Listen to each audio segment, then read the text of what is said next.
We'll just call this one "You Might Be Right." This one might bequeath unto thy fathers. But you can't exactly cite me on this.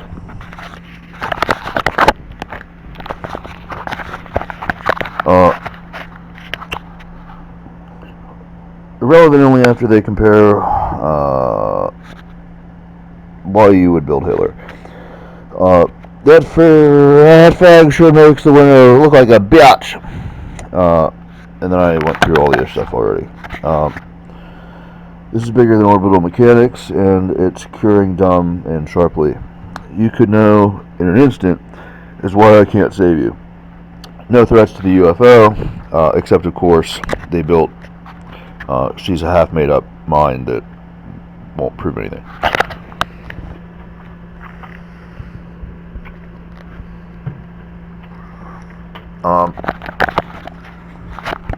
And here's why you can't be creation. I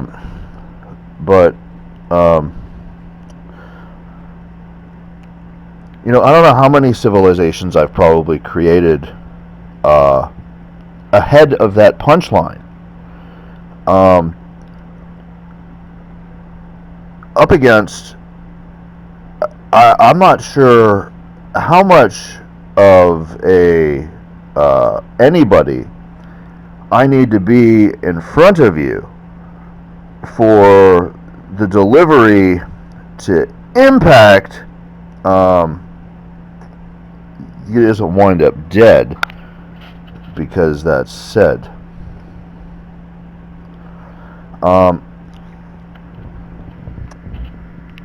And then here's what I have. So I'll revisit why you can't be creation here in just a minute. Alright, so here's the problem. This isn't to you or to fathers, really. I'm real. So are you tentatively. Similar to poops, you'll delete yourself by a diagnosis. Because forgiveness isn't the word. I need one to realize I doesn't always realize, and I isn't much different. Before we might need each other to be there, all are in a staircase. And we can't know what that's worth.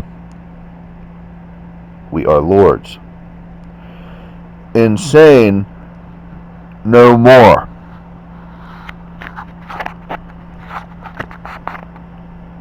Alright. So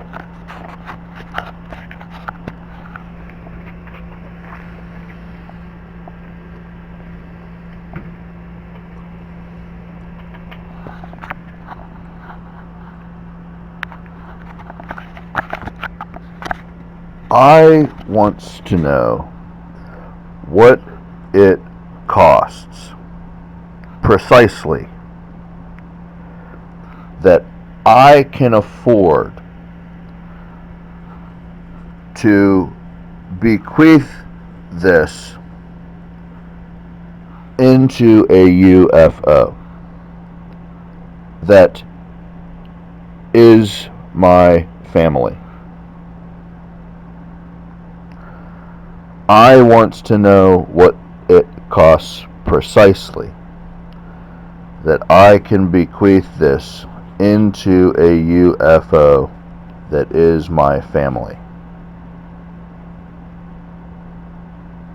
Maybe just one time.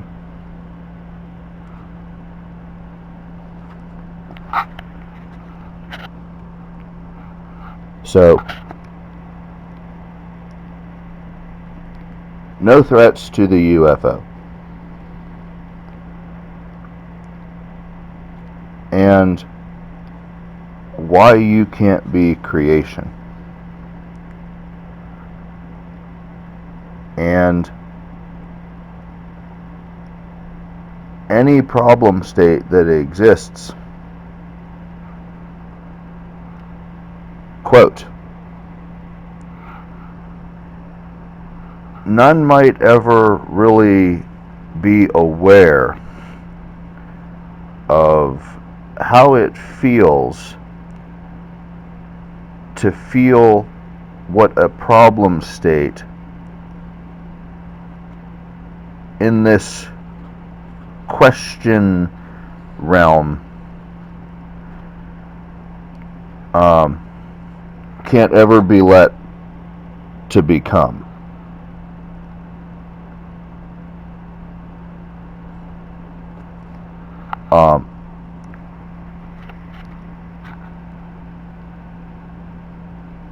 I maybe can't ever make it clear what visitation of that problem state ever is, by who, or what a clarity is valued as.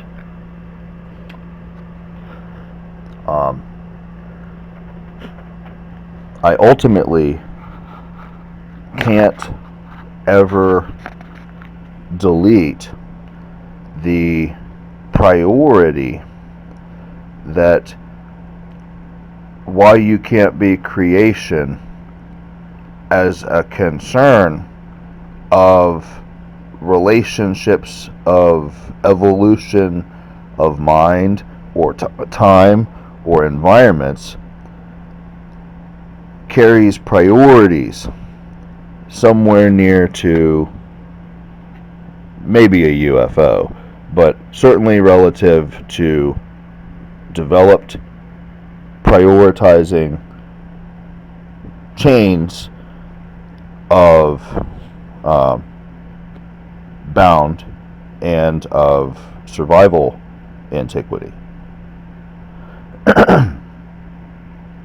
So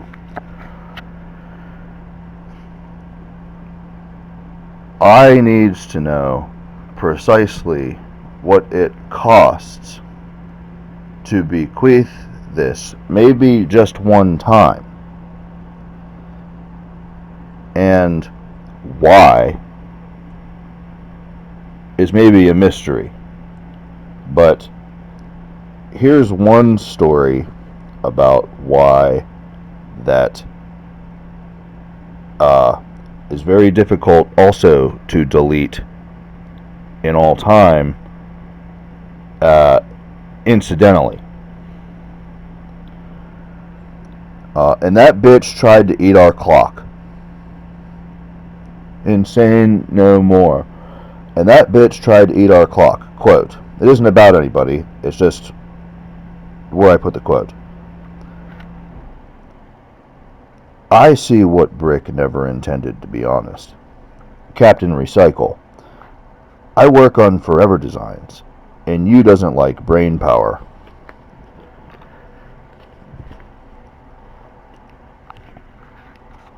How I faked all's survival. So this is a real story about Decision and Captain Recycle, and I work on forever designs, and you don't like brain power. And from the knowledge and access of time and evidence of what becomes produced, faked survival, designed, occurs, maybe not in immediacy, but somewhere on planes of time. Clearly that's where it occurs. But maybe nobody appreciates those relationships. Maybe certainly I will stop at nothing to pervert how they're appreciated in proportion to a B question. Maybe definitely in proportion and no threat to the UFO. So, a survival plane, total envelope,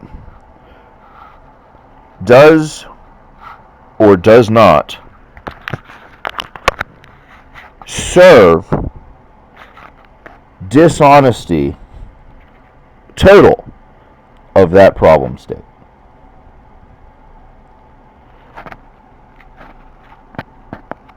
In other words,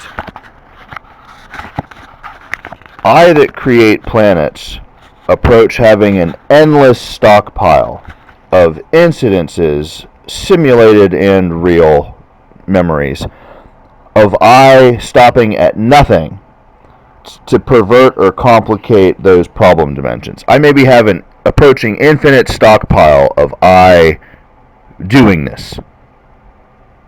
Specific by specific, case by case, reality by reality, pressure by pressure, moment by moment, numbers by numbers, problem by problem.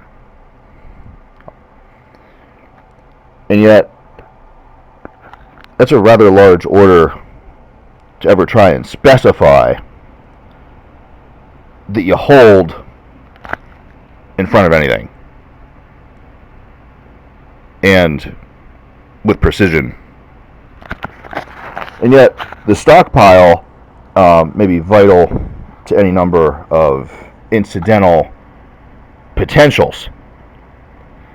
And so learning and evolution in proportion to potentiate realms maybe has unspeakable connections to such stockading and definitions of utility.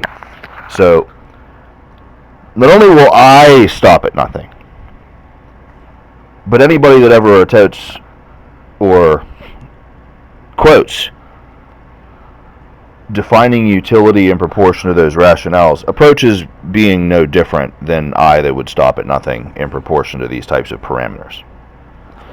Because it forever isn't going to be clear. A survival status total does or does not depend on dishonesty of those relationship investments. From a state of perfection of safety, I might definitely consider those as investments. And maybe I'm the least honest ever about those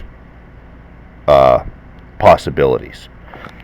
Maybe not because I'm trying to be, maybe not because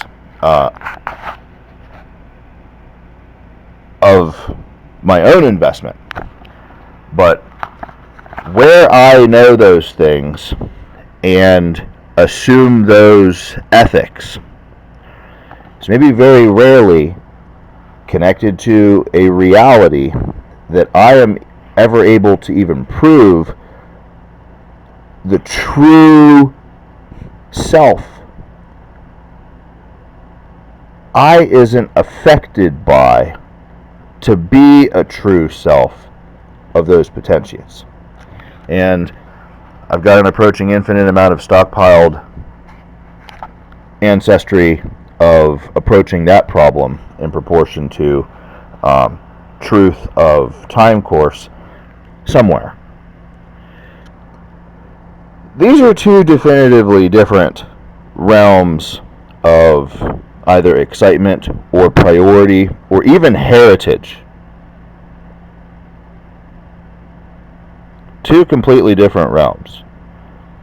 And they exist maybe someday about the same problem state, quote. So, you probably can't imagine this. I'm defining a trajectory with time and power.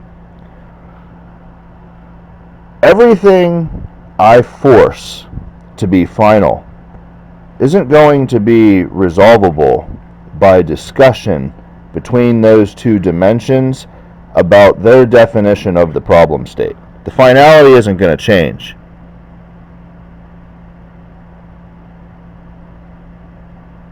There's going to be a record about attempts to change the finality. That is, those who define problem state of I stopping at nothing, and those who define problem state of truth connected to proving what isn't impacting self, those two dimensions isn't defeating the recording of finality. It isn't defeating it. And maybe it's forever known, anything in those two dimensions maybe carries no priority to bequeath, here's the problem about a UFO. They may be defined differently in proportion to priorities, maybe even including chains of survival dimensions, so on and so forth.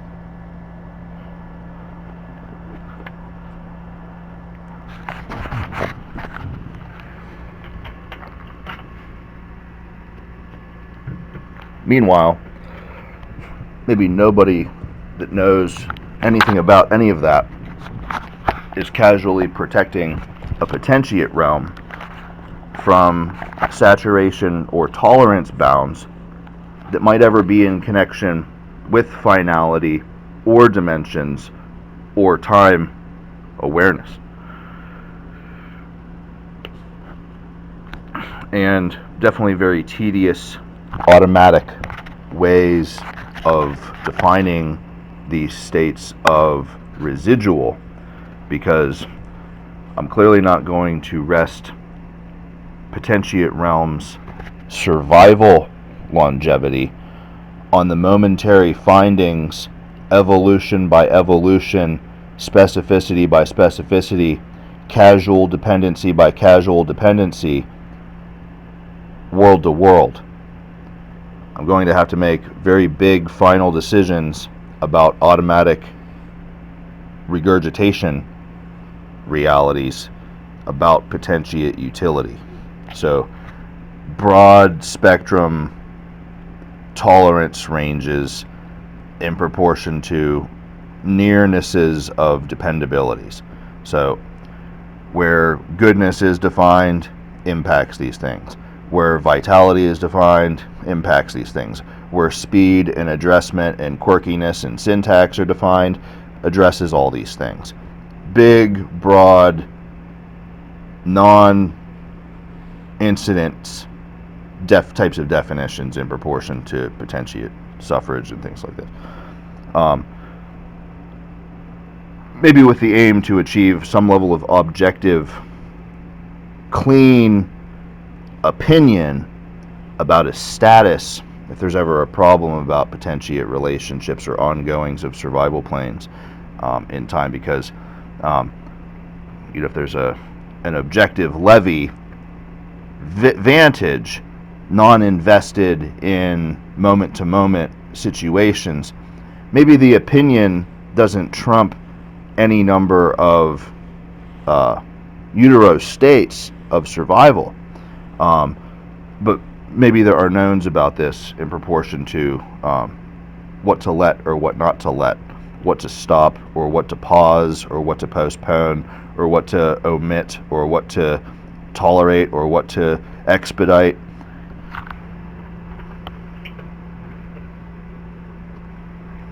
But when you consider time, you might reach the conclusion that if it were true these dimensions don't complete finality of all time utilities, at a moment of initiate of bequeathing in proportion to maybe real UFO utilities in proportion to how I faked all survival, you might consider the moment of the bequeathing to be omitted from rates of change unilaterally. might be the word, actually. The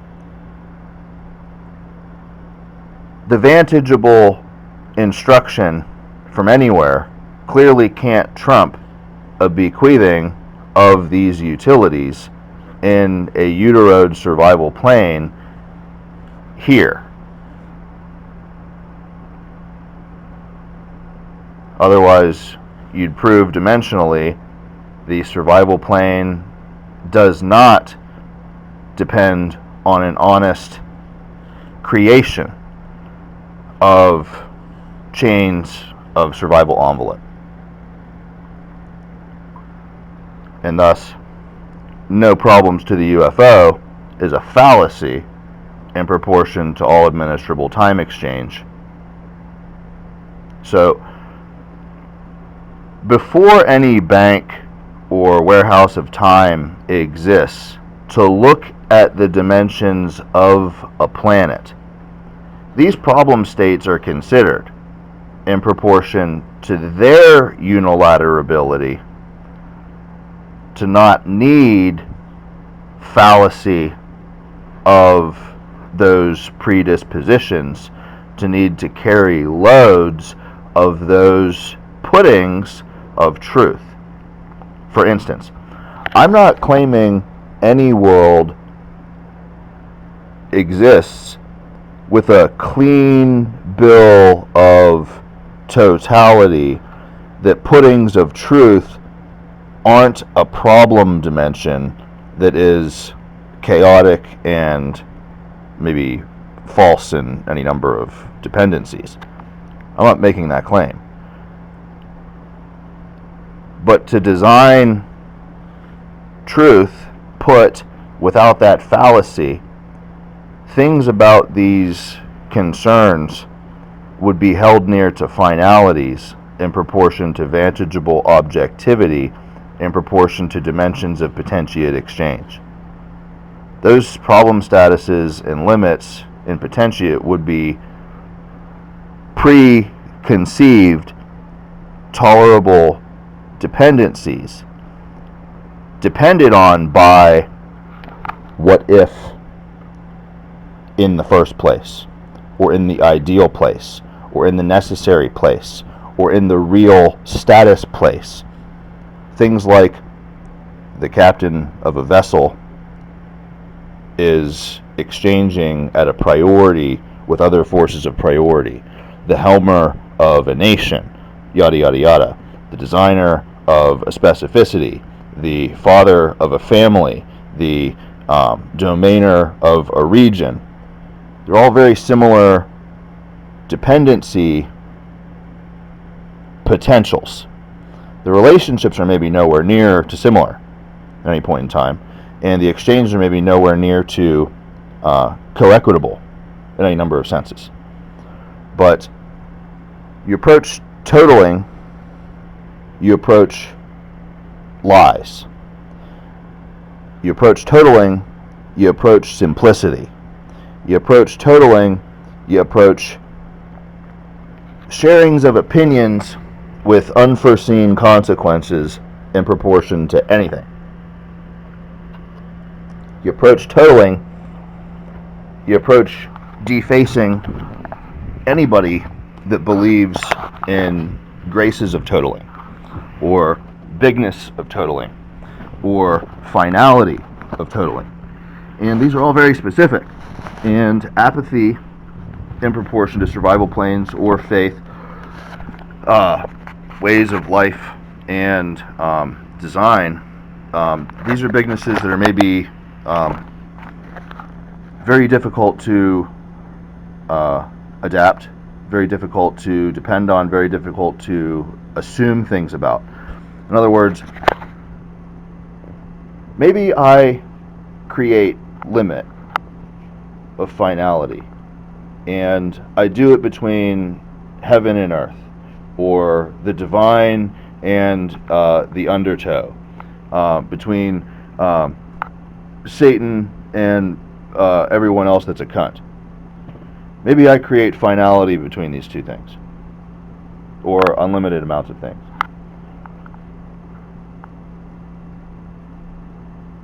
They're existing on a space plane, consistently approaching envelope argument, UFO argument, space argument, domain argument, time argument, plane argument, trajectory argument, finality question.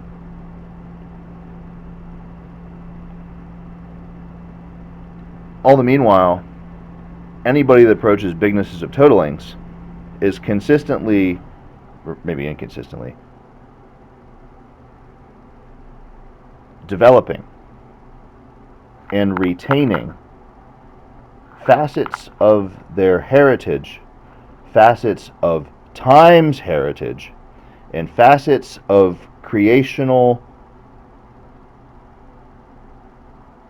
impossibility.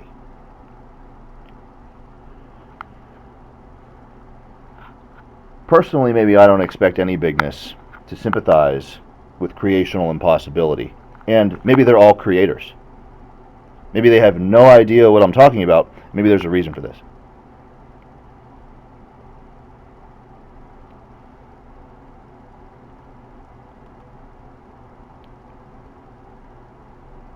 Without a bequeathing reality in a spectrum of time, without concerns beyond postulaic in a momentum near to final, the development of these bignesses near to totalings isn't without creationary finality history. It isn't impossible for it to be real when someone says the apathy of bigness totaling is difficult to assume about. I can't teach my predecessor or my associate to depend or not depend or tread softly or poke or probe or touch or relate this way or that way from one bigness to another. I can't teach or depend on these real scenario adaptations, definitely without that history.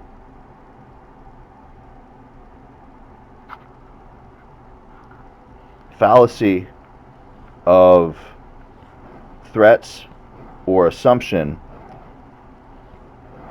maybe becomes simpler in proportion to likelihood of removal of chaotic variable states. So, by the way of one history chart, approaching infinite number of banking relationships, maybe suffer chaotic variable exchange potentiate infinitely less. Infinitely less. The rate that exchange is seen, remembered, or valued places approaching infinite pressure on why creation succeeds forever. Infinite pressure. Clearly, final record maybe never ends in proportion to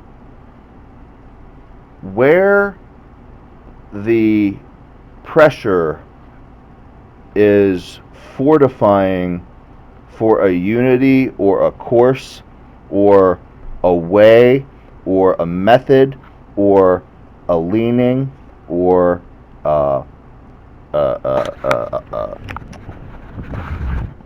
necessity.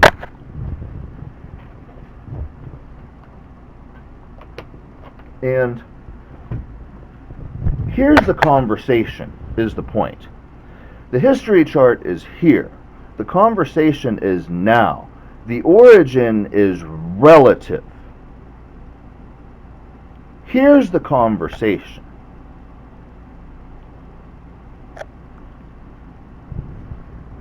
Where does the necessity to pick it apart, see it exposed and accessible for a value ship occur. It doesn't occur before the problem dimensions of these facts are addressed. So if the problem state facts aren't capable to be addressed, there's a reason. There's a reason that's maybe remembered outside of the hands of maybe everybody. Maybe outside of the hands of God, maybe outside of the hands of every cunt, maybe outside of the hands of everybody. Where the reason exists, it starts as a reason. When I create potentiate based on a math like that, it's approaching never-ending in utility, and it's approaching pressure relief of potentially every potential party in space. It's potentially approaching inconceivably powerful for all. Inconceivably. Meaning, even if I had the tools and the mind to think about it, to imagine it, maybe even to math it or strategize it, any incidence of the potential still remains inconceivable. I'm still not seeing it. I'm still not registering it. I'm still not appreciating it in any fullness or totality. But it's still going to happen. The exchanges, the routings, the travel, the relationships, they're still going to occur. Inconceivably powerful.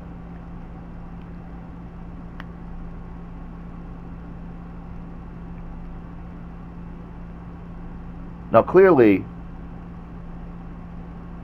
whether anybody exists to point a finger at me, or I exist to point a finger at anybody,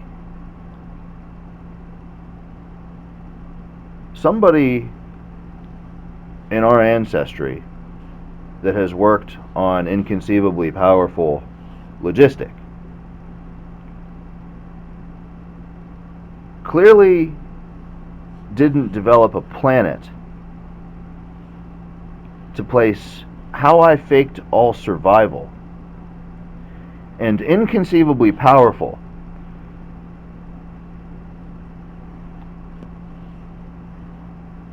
for a total state of chaotic ill concern.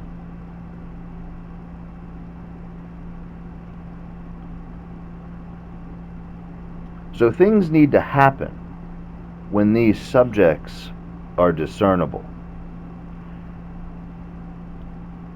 When things need to happen when these subjects are discernible, I might know things near to finalities about forces engaged near to those discernments. In other words, there's maybe one of the realest things, a space pressure maybe near to a UFO might not ever tolerate you experimenting with about any group of anybody you relate to.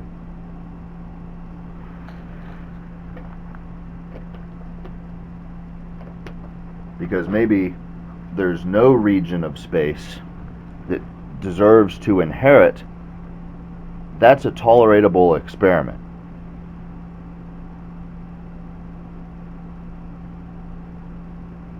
Maybe I simply isn't ever putting the research into anybody's hands to survive with it. When certain types of things are occurring in proportion to discernment of certain types of variable states, there are maybe qualities of problem knowns nobody is prepared to address or talk or realize about in time, and maybe this has impacts on bigness, totaling, apathy, or realities as well. Anyway,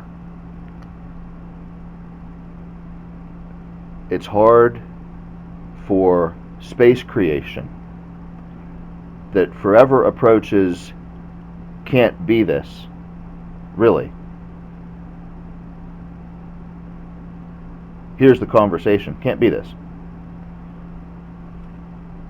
Because the things that are supposed to be true about what they can't be are dependent on amidst realities of these types of problem connections where there's actual dependabilities, maybe, where there's actual devotions or integrities. There's colloquial responsibilities. I'm a part of a whole. I doesn't try to sidestep in the middle of momentums in proportion to I'm already experiencing problem dimensions. There's already knowns about this. I'm not attempting to mitigate myself amidst the biggest pressures of time to outperform finalities in time, for instance. When the knowns are you can't be or they can't be, there's clearly expectancies existing in places that aren't being held by any number of people and any number of times, maybe forever. Maybe especially whenever the knowns approach inconceivably powerful. Inconceivably powerful. I isn't saying really powerful. I isn't saying mega powerful. I isn't saying awesomely, exceptionally powerful. I'm saying inconceivably powerful.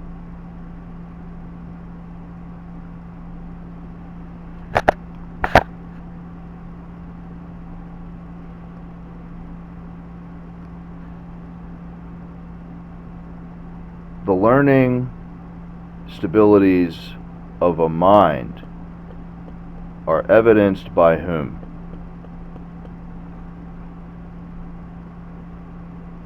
Clearly, I want sophistication to survive, to protect other sophistication that protects maybe the principal sophistication, round and round and round and round and round and round and round.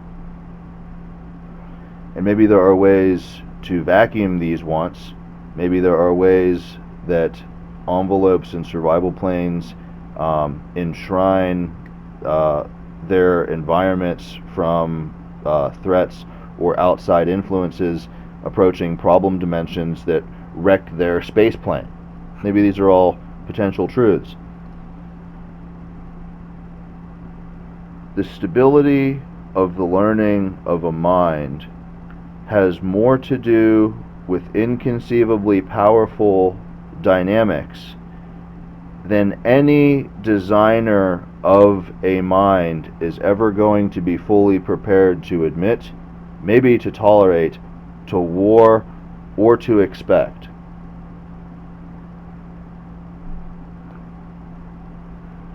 And so, why graft in an eye learning of such a subject potential is freely given?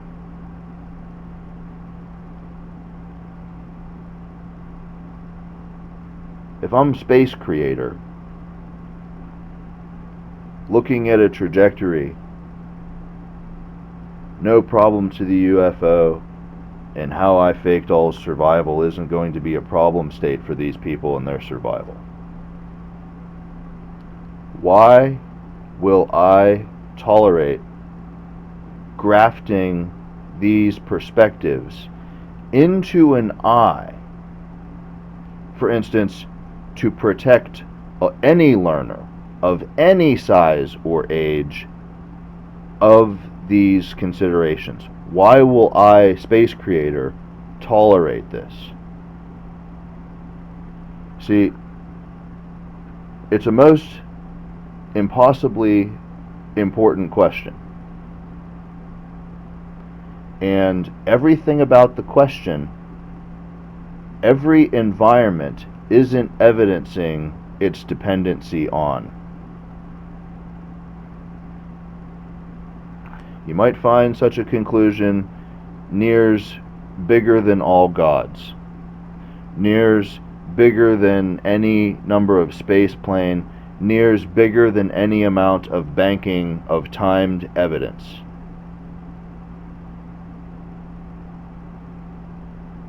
It's a most impossibly important type of question.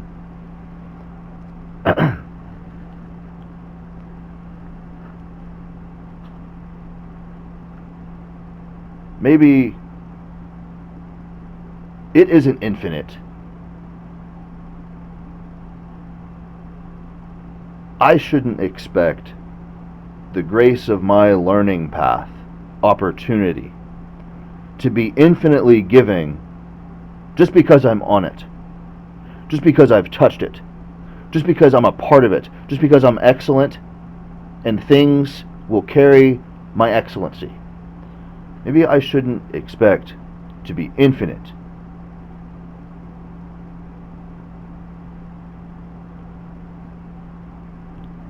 Why would I tolerate grafting into an eye of the subjects that, as I focus my learning on these priorities, as I recollect them, as I tap into, as I am engrossly embossed in all these layers of trickled immunities and syncopative data exchanges, anywhere, why will I tolerate grafting into an eye of these focuses in any surviving history, anywhere? The history is going to say tolerating grafting of the eye was a more or less mechanical byproduct, more or less, in a higher or lower state of survival satisfaction than bequeathing time survival status about this UFO threat. In any history there is, everywhere, that is going to be defined.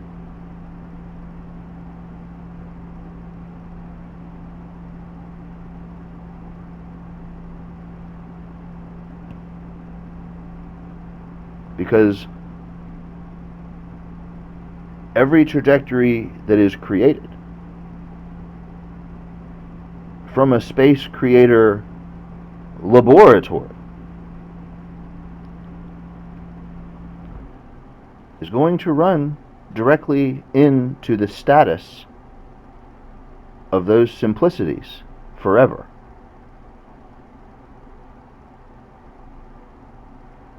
And it's clearly impossible to escape the knowledge base of who or why, maybe not where, but who or why ever held a resource amidst those exchanges, any kind of resource. A warehouse, a tool, a measuring instrument, a transistor, a book about it, a job, a global remedy, anything.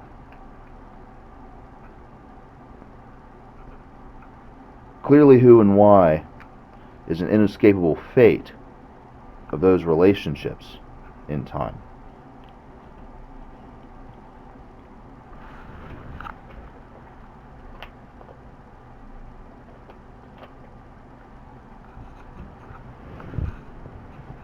And any number of forces, when they ever focus on that or learn that, they aren't ever going to be meeting a standard of appreciation somewhere for how much security exists just for those specificities. I'm not talking about what you earn.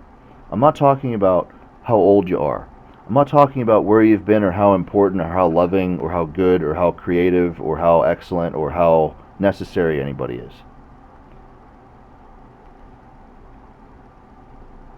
Who and why in a variable dimension that's got to be guaranteed exposure potential in proportion to inconceivably powerful. Tangibly in proportion to space creator laboratory. Including the space creators, any number of people working on how to protect those problem dimensions aren't out of the gate appreciating any number of circumstances. They're not out of the gate existing in every scenario of space. And why feeling appreciative of that type of work or preservation or quality of security envelope. You know, maybe I like its equality of security envelopes a lot more than I like that's what this creation has accomplished for itself. Because it's maybe not impossible to qualitate judgment or qualitate respect or qualitate why is anybody even referencing these things? Why is anybody trying to stand on these concepts? Why is it important for somebody's role or somebody's achievement or something somebody creates, doomsday, for instance, why are these things touched?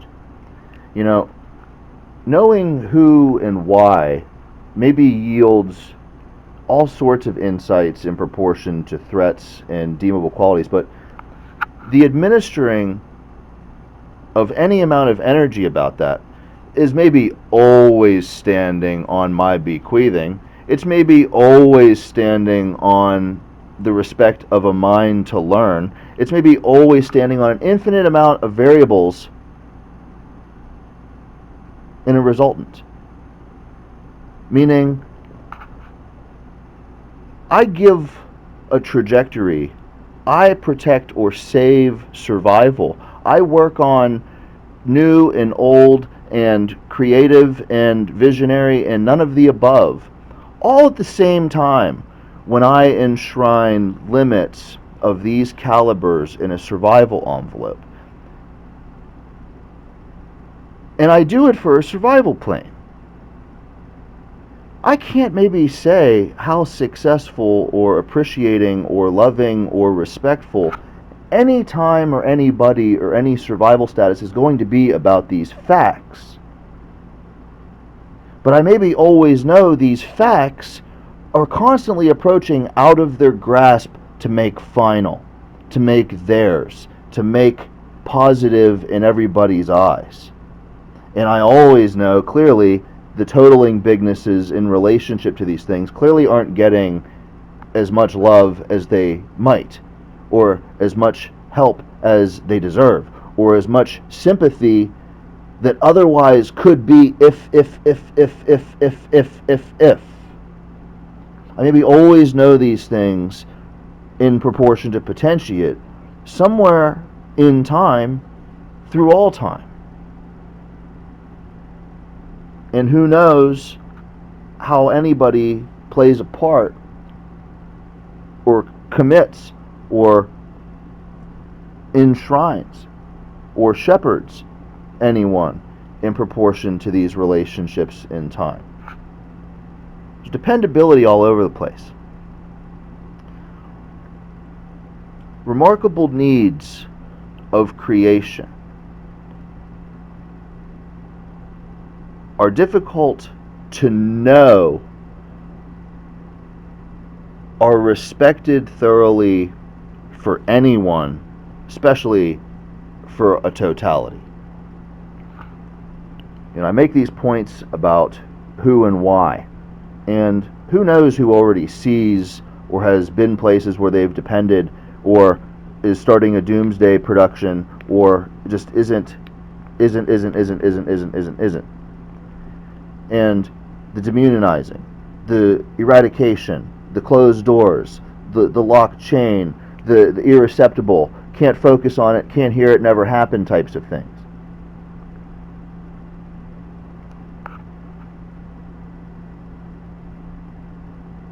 The problems a space creator laboratory faces clearly aren't getting solved about who and why when never happens, never heard, never seen, never respected is the creative dominion at pressure of space trajectory.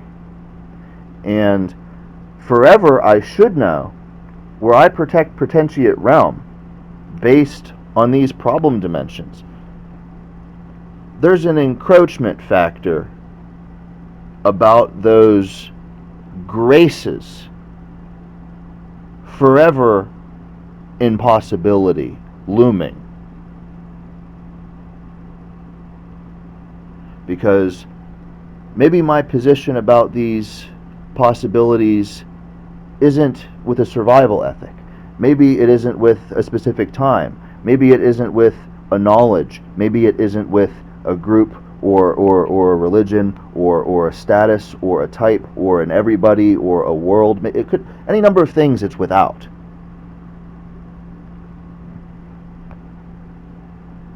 It's daunting because none of these folks work in these qualities.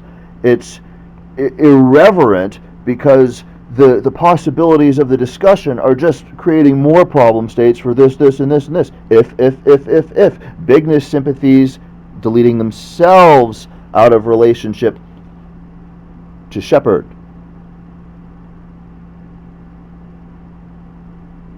Why? Well, why ever face the music that inconceivably powerful applies to them? Why ever face the music they're on a trajectory about this, and this? Why would I tolerate this? Anyway, I didn't say there aren't answers. I didn't say I have a position on them. I didn't say I am totally for or against any number of possibilities about this.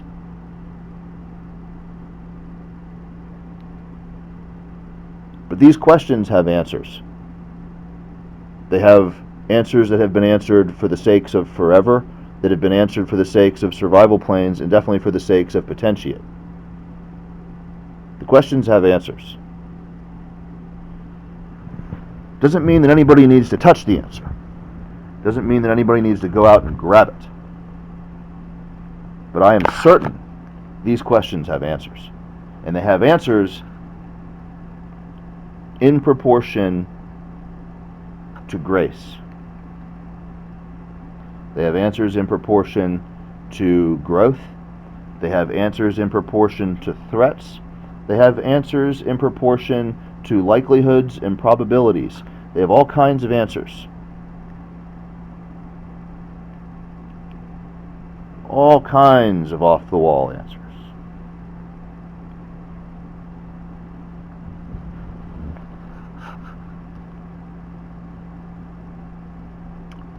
And the support of the learning of a mind, for instance, about those types of answers, in any number of settings or realities or backdrops, probably isn't reigning in the stupid probability, the universal awareness probability, or the strain probability places on a creator or grace or an investment or a survival plane. The bigness of these support possibilities, who's appreciating that? Well, even if it were possible for a who to be there, wherever they are, even if it were possible for me to care and know about that, how freaking sensitive is that? How freaking sensitive is that? And I'm gonna die because I let I knew how sensitive it was. I came to learn it was even more sensitive than I knew. In either case, I let it. That doesn't die.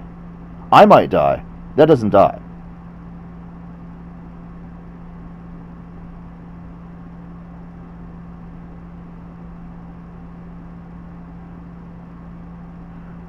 And who and why about such a question? The answer to a family of that who and why is very much more sensitive in any number of opinions than the who and why status of other opinions about here's the problem and how I faked all's survival. Because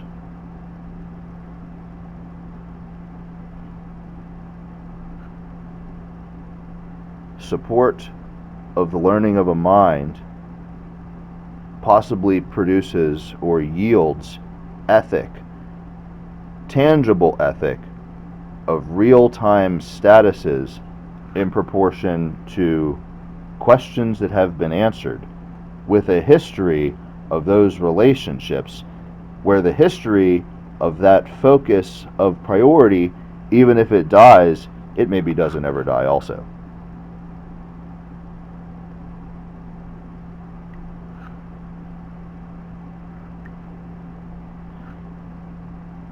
And yet, where we are, as in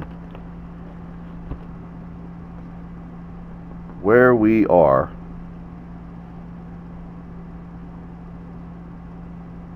well, it's after doesn't die times 2.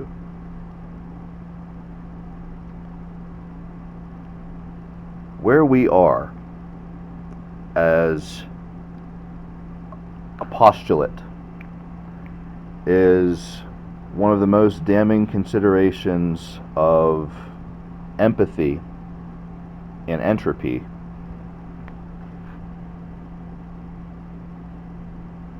Enthalpy and entropy. I might put empathy. M minus pathy. Maybe a creator pressure.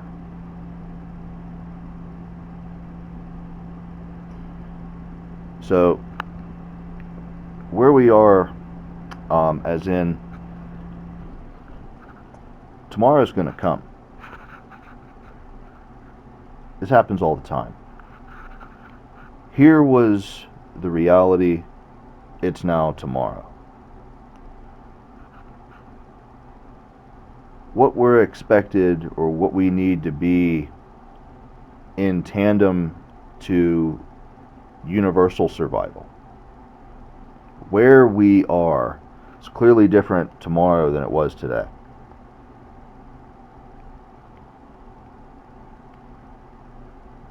And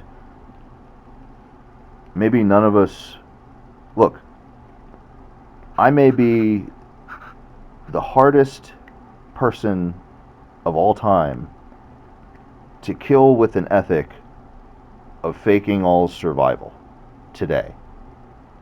By tomorrow, I might be the least experienced in manipulation of enthalpy in proportion to where we are. And that has to make sense. Maybe not to you, maybe not to them over there, maybe not to everybody else, but somewhere in the realms of inconceivably powerful, that has to make sense.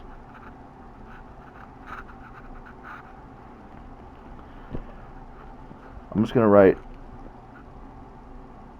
I was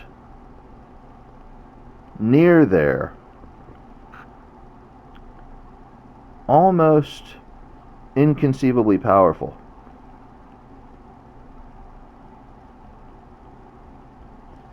And I realized check this out. I realized I would have been too soon for has to make sense.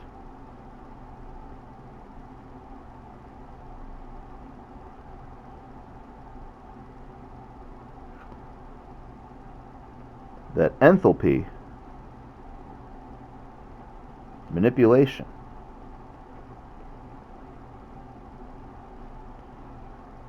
rests with peculiar orders.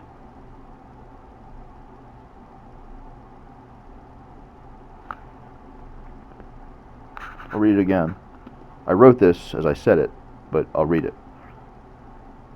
Where we are, enthalpy and entropy, and m minus pathy of a creator pressure. I was near there, almost inconceivably powerful, and I realized I would have been too soon for has to make sense. That enthalpy manipulation rests with peculiar orders.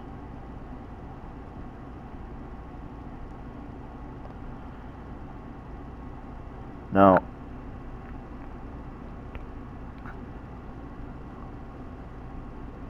definably versus designably possibly exists here. Disagreeably exists here. But I'm just going to scratch that out. Possibly exists here. Again, because current and unilateral truth. So I'm just going to scratch out disagree. It's not because, I mean, maybe it's because I'm awesome and I just get rid of everything negative. Maybe I really care about truth, maybe I doesn't, but definably, when I consider, I'll just explain. Manipulation, enthalpy manipulation rests with peculiar orders. Definably versus designably.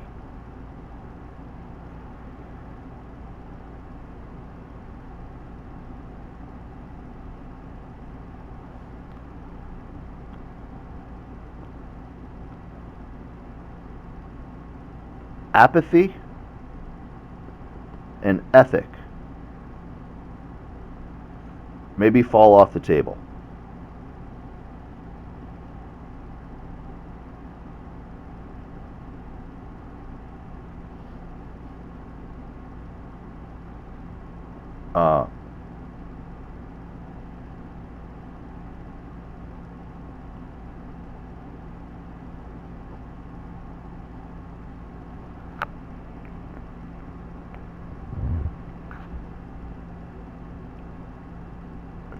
Next to nobody is ever going to be proving how much they've ever seen in this paragraph. Any number might prove how much they've come to know in the relationships near to it.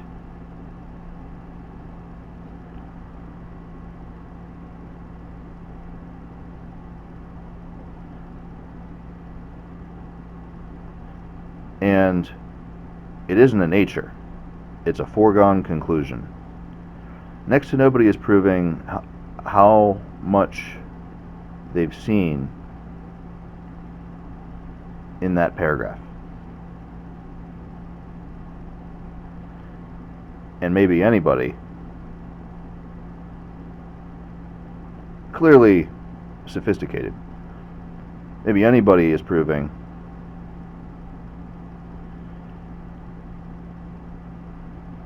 how they relate near to it.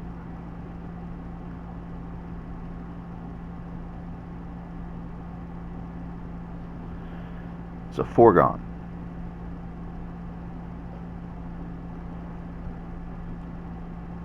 not in nature.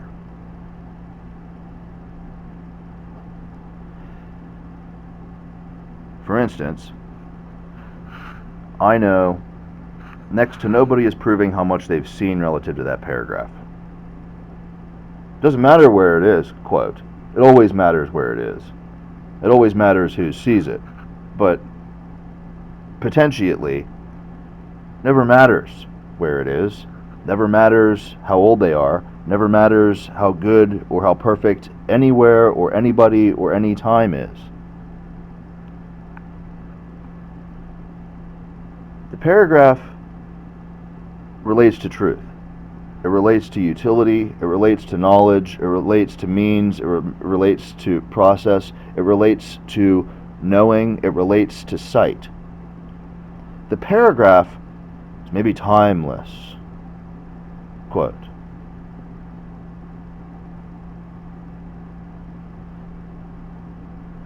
And yet, if I consider this relationship, next to nobody is proving how much they've seen that paragraph, and maybe anybody is proving how much they relate to it, or near to it.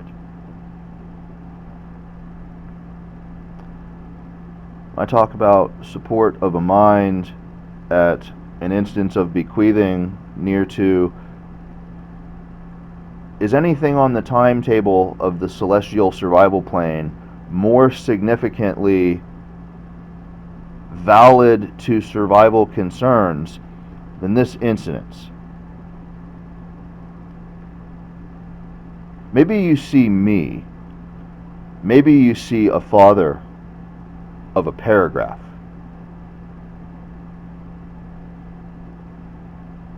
In ancient times, before the dawn of any number of things,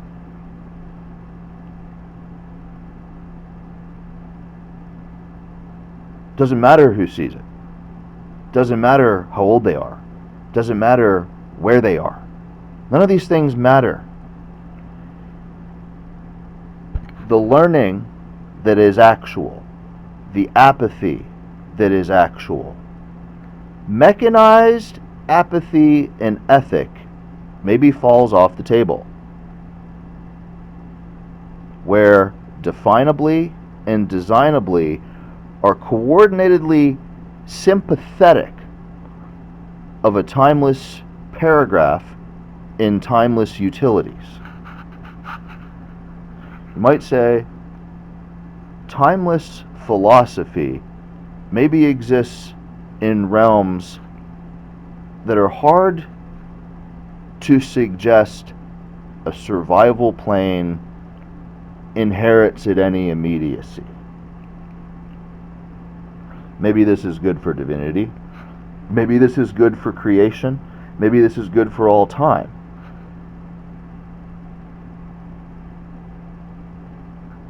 Because I knew pre-definition, pre-design, survival plane possibilities, each are carrying aspects of success. Each are carrying, and I like this idea, of success. It's a hard thing to see, and maybe a simple thing to believe.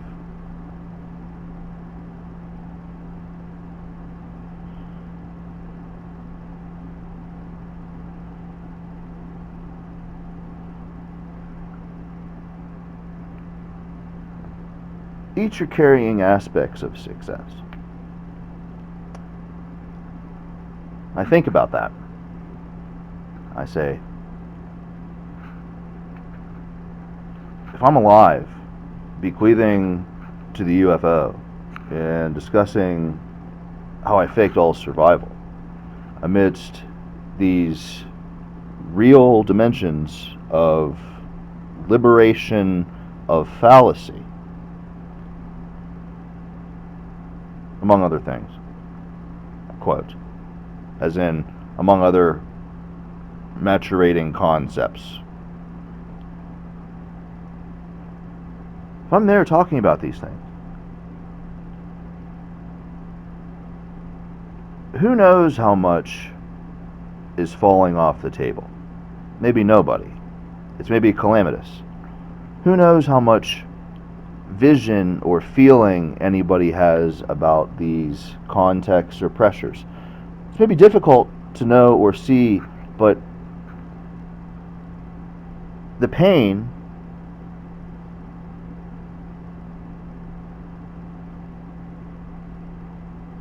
the argument,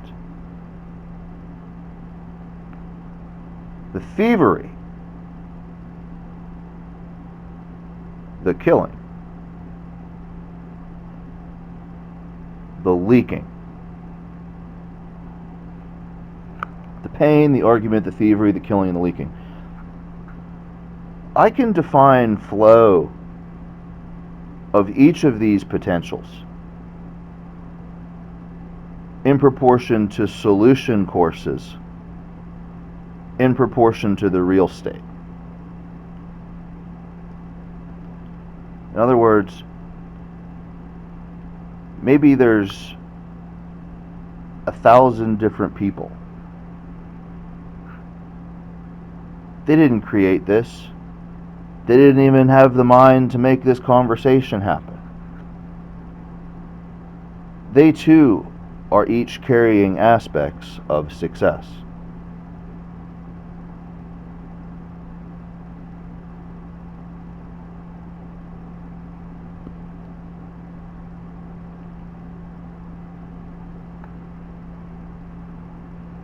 What I'm saying is,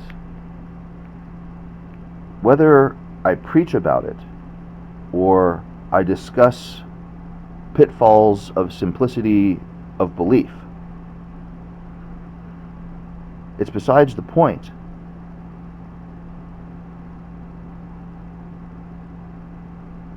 Enthalpy and entropy, empathy and creator's pressure.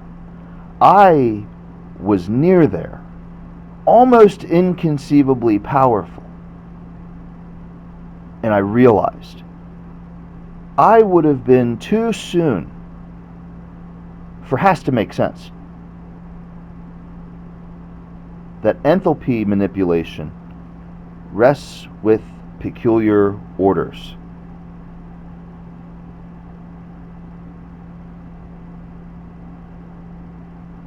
I might come to find I was part of a plan.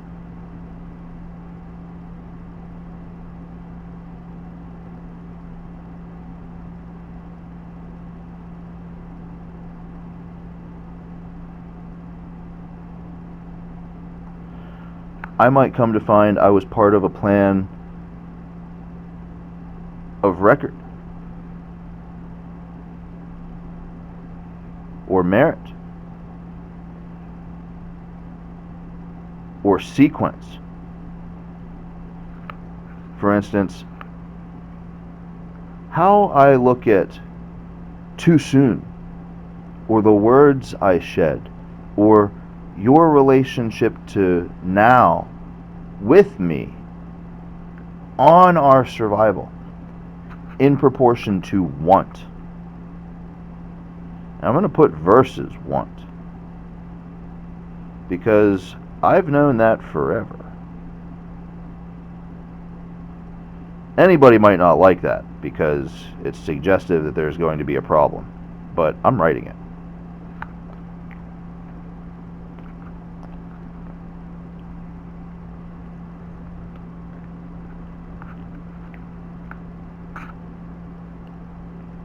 This is real time on Sunday.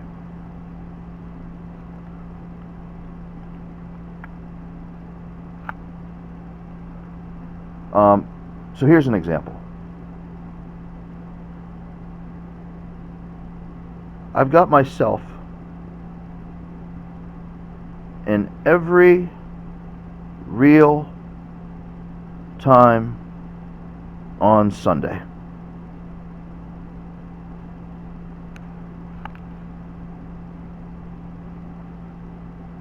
And I'll ask you, is this a creator pressure?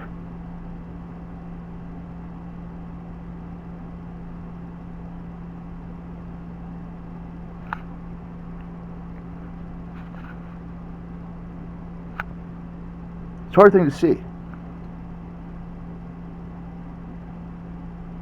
Maybe more or less simple to believe.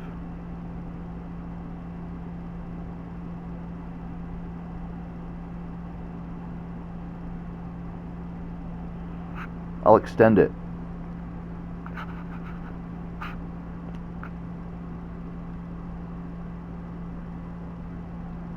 Maybe anybody's children and the children of this discussion aren't completely different.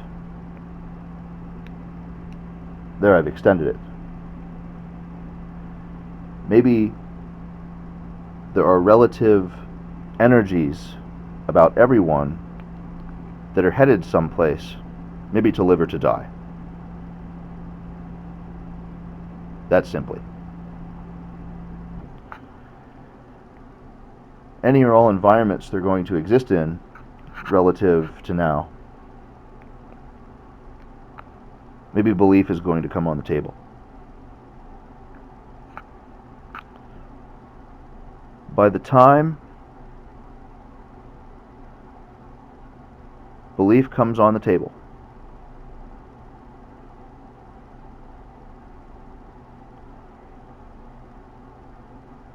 who was here and why? Because believe me when I tell you, I want to answer that question. I want to answer it maybe more thoroughly than a trajectory design plane headquarters.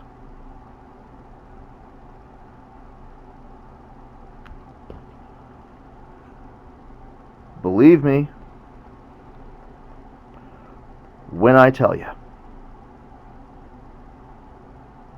I'm going to put a star beside it. I'm even going to put a number 1 beside it. I'm even going to put a fuck you beside it. I'll put that in a box. Believe me when I tell you. I want to answer that question.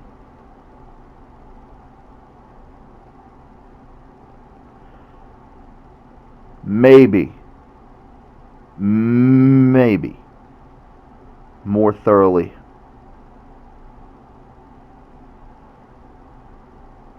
than a space trajectory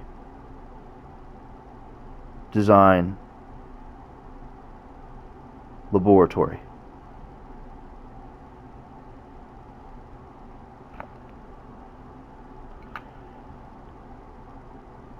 Isn't to preclude it.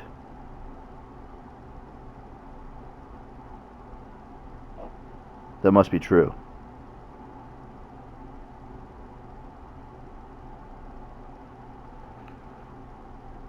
They're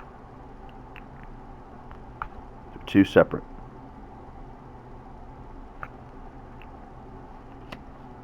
Maybe comparable, maybe evidential. Maybe evidential. It's a hard thing to see. I've got myself in every real time on Sunday. Maybe ever.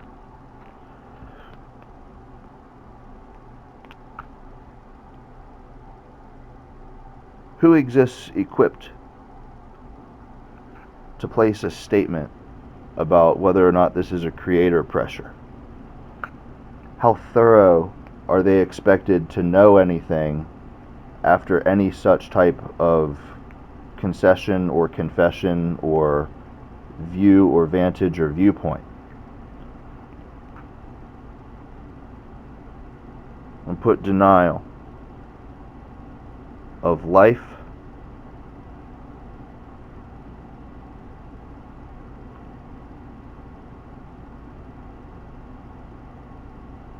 forgiveness.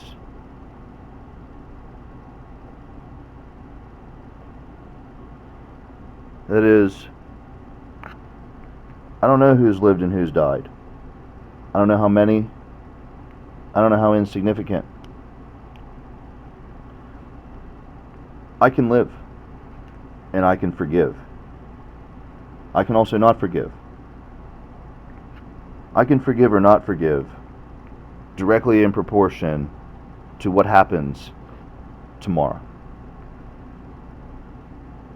I can forgive and not forgive in direct proportion to how successful our respect or our synergy or our survival plane realities exist as. I can forgive and not forgive in direct proportion to the success somebody could learn or come to know what has happened this morning.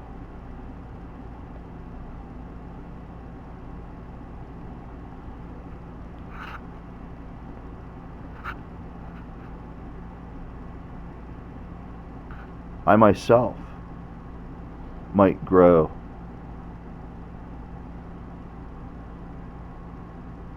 to feel faithfully achieved, or maybe even religiously maturing in the seriousness of what a memory about Sunday that's real means.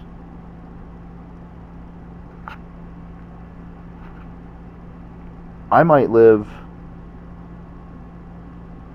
with more situational, registerable apathy about dynamical vantage than anybody about these paragraphs. Maybe less than anybody about these paragraphs. Maybe differently than anybody about these paragraphs. And yet, how heavy this real time on Sunday consideration is, that's a completely different religious pressure. That's a completely different sense of self. That's a completely different realization.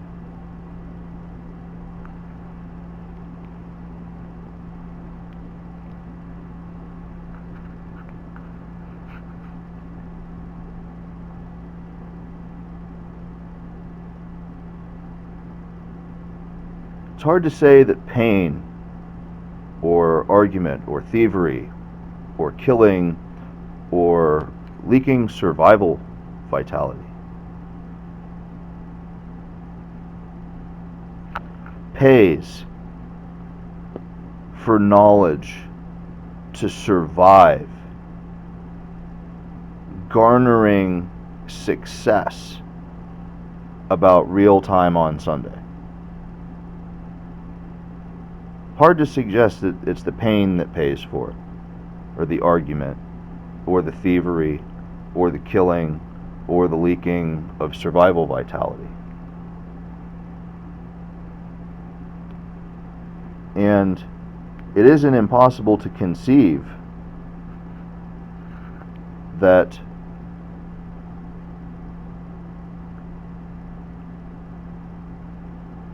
at a creation pressure awareness, want of awareness without grace.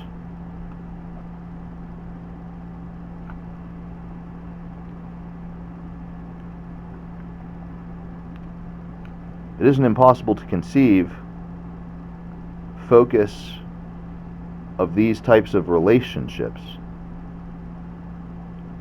whether at an age or at a sophistication or at a capability, isn't yearning to delete any amount of survival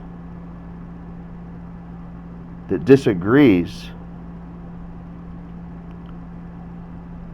of things about the awareness of it.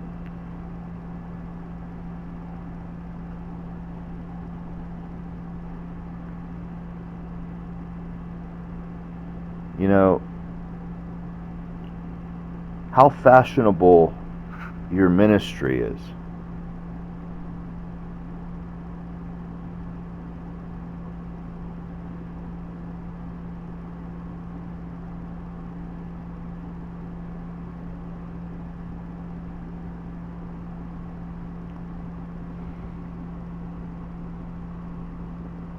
Fashion ministry.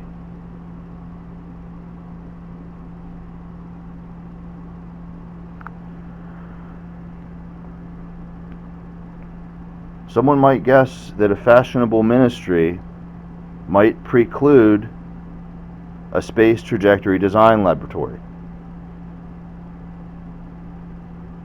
Somebody else might guess a space trajectory design laboratory might preclude, I want to answer that question maybe more thoroughly than a laboratory. Neither one of these arguments are maybe worth anything if today wasn't really happening.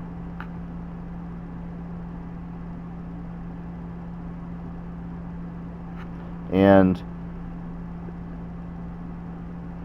how good is it to let someone look? Without today, awareness of the problem is enough.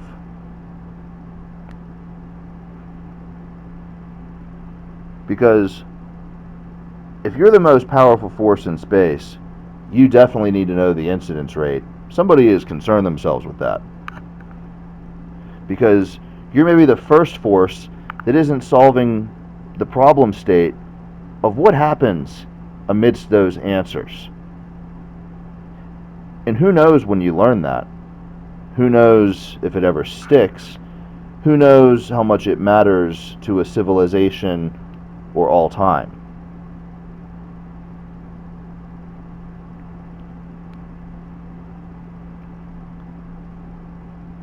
And no matter how much it matters,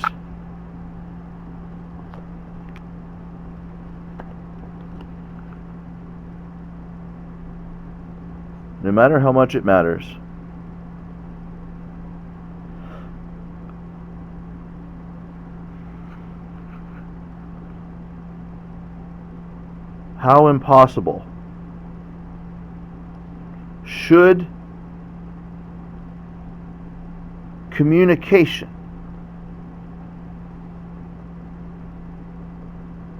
about that competitive edge exist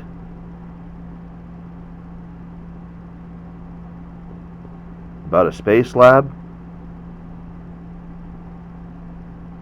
and thorough? See, the applications of impossible communications about a space lab and thorough, I mean, these applications might serve any fool, any economist, any survivor, any plane, any way, any mind, any prudence, any economist,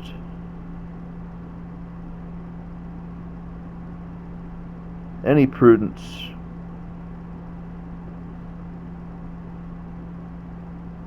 any mind.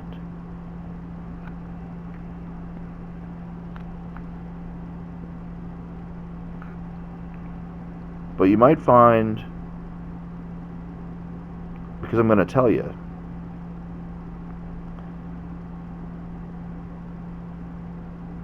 it might serve any economist, any prudence, or any mind, any plane.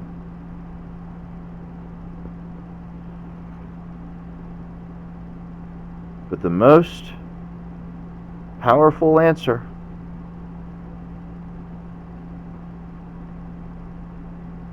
for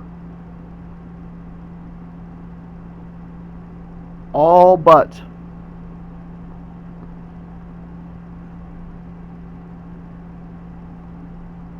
must be inconceivable. Similar.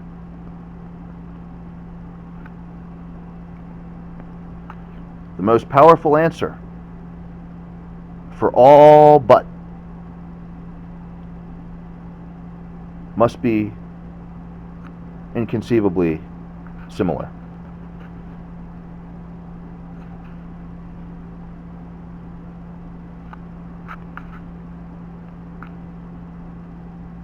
And then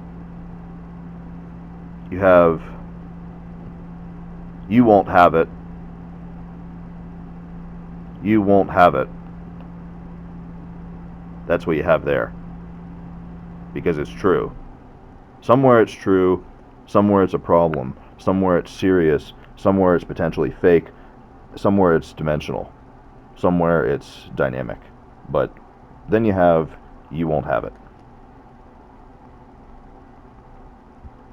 And God-given, truly God-given.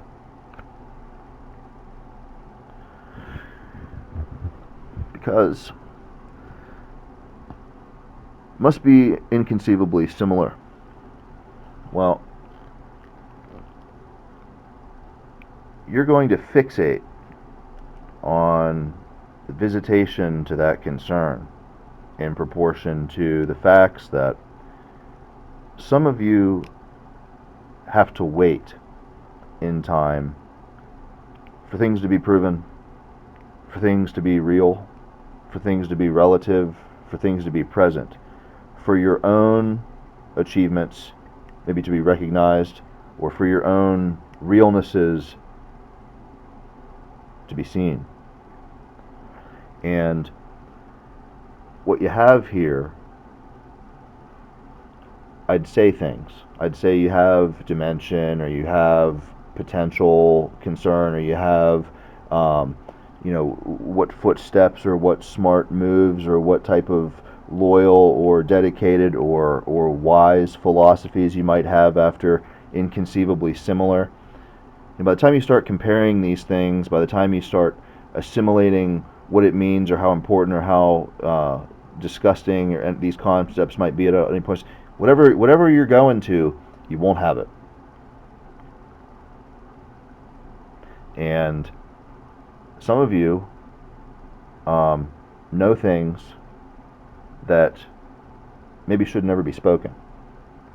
And it's known they shouldn't be spoken because they're truly God-given awarenesses. They're truly God-given potentiate understandings, or graces, or dominions, or conceptions.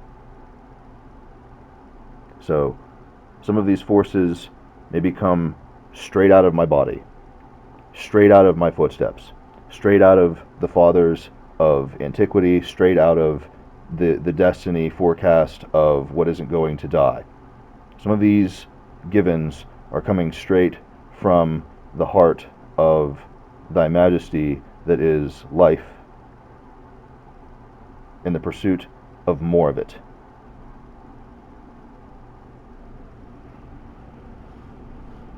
In the pursuit of more life.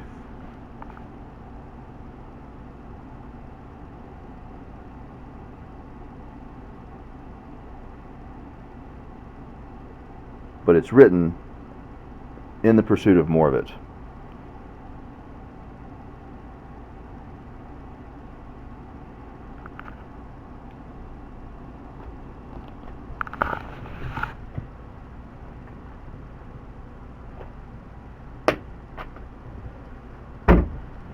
Because it isn't possible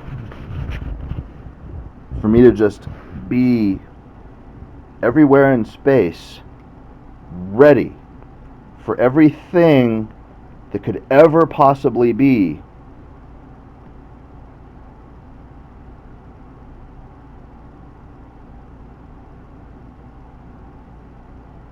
I will be near to what is known or what I have known. And I might not be any more or less than this.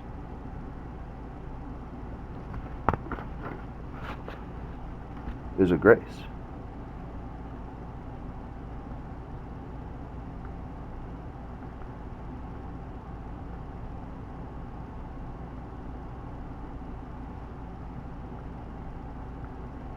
what I know.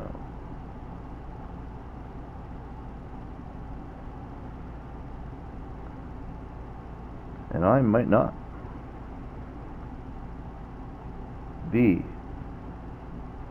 any more or less than this.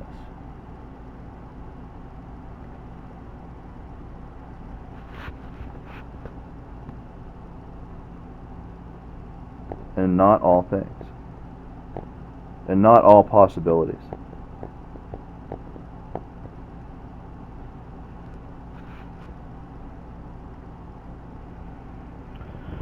I might not write anything more other than that, because maybe it isn't fair for me to strike claims about how existence or living is possible to live and exist, maybe with or without these concerns, or without these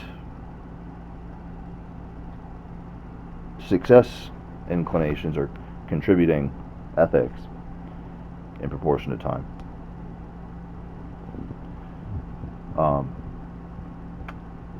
But I'll say a few more things. So you won't have it.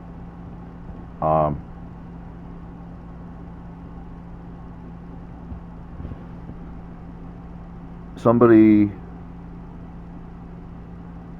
hits an obstacle with "you won't have it," and they're forever changed. Their opinion of life and time and heritage and heaven may be forever changed. And their path or their memory or their ability to be a valid relative of survival is a big question. And it's a compounding problem. They hit an obstacle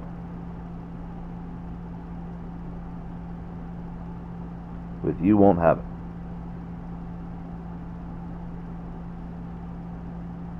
Is a compounding problem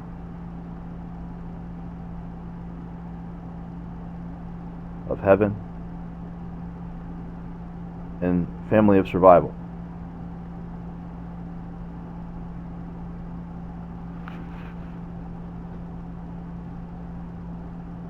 Forever changed.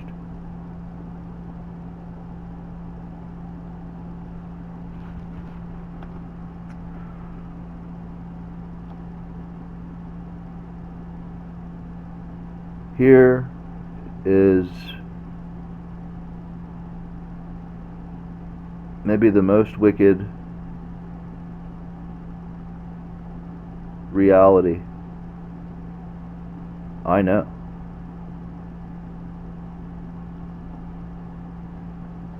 I loved them to death.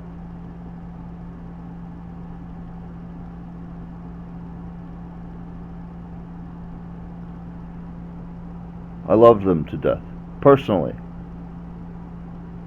I began them. I made it possible for them to everything that you see before you, this fine world.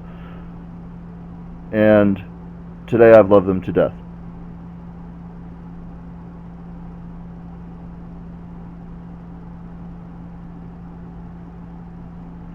Why?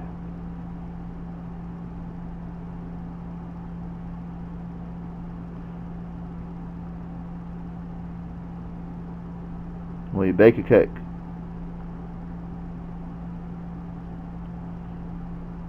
Bake a cake, some foregone conclusion.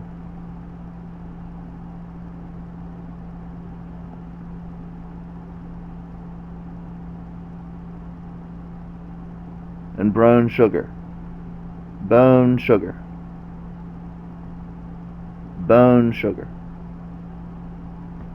You bake a cake with some foregone conclusion and bone sugar, and I've loved them to death. Because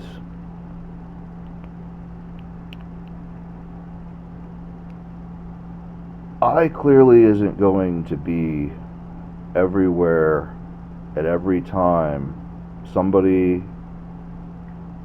makes a boo-boo with "you won't have it." And they're defining their relationship to their father, or to you, or to themselves, or to time, or to heaven, forever. They're defining it.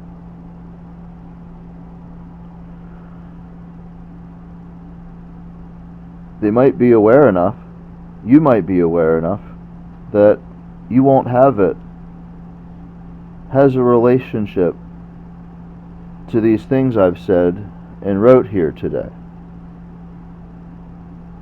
There's a relationship. Maybe it isn't clear how simple or how complicated or how big or how small or how important or how negligent they or anybody or time or forces might ever be about it. And that's just it. Their heart, their mind, their experience, and anybody that ever comes in contact with "you won't have it" energy, they're all going to be politely evidencing their experience with whatever heaven was supposed to be, or whatever God was supposed to be, or whatever survival was cracked up to be. You're going to be having this experience, making these records, changing themselves forever. And I isn't exactly right there. So I've showed them, and I've loved them to death.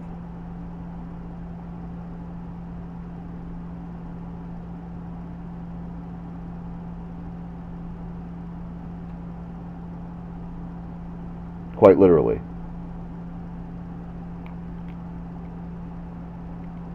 There's maybe no amount of trajectories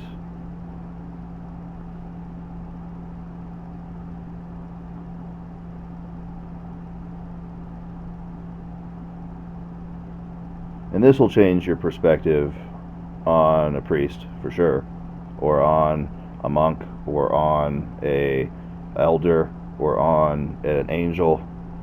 Definitely change your perspective on that. There's maybe no amount of trajectories that guarantee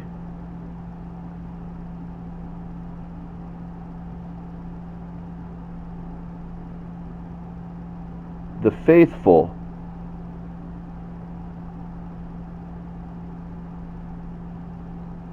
aren't loving death more.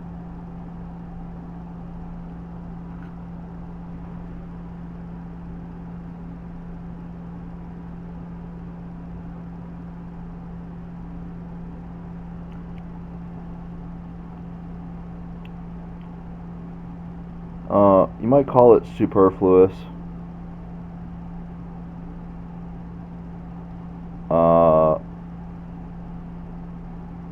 Digs.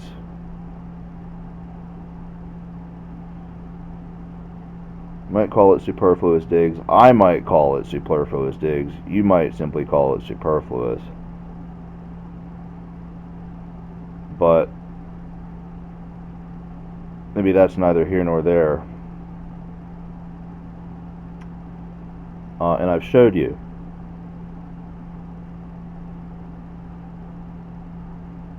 That's neither here nor there. And I've showed you.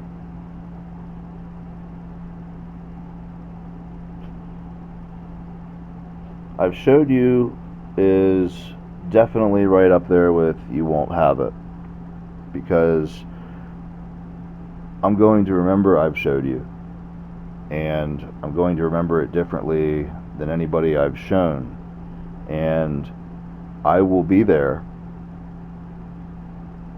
marking between "you won't have it" and "I've showed you" sentiment, maybe forever.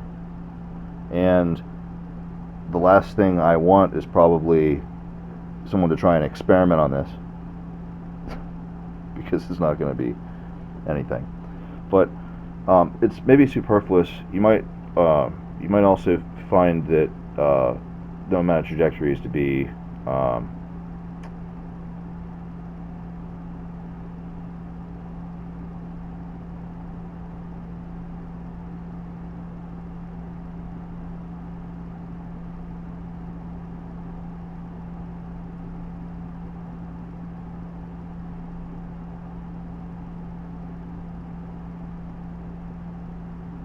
Spocked anus,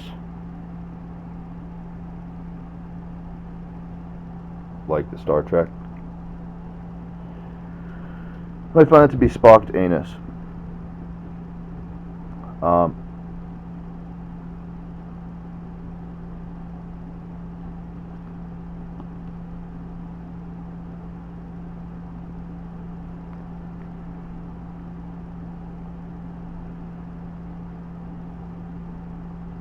I'm just gonna write, look but don't touch.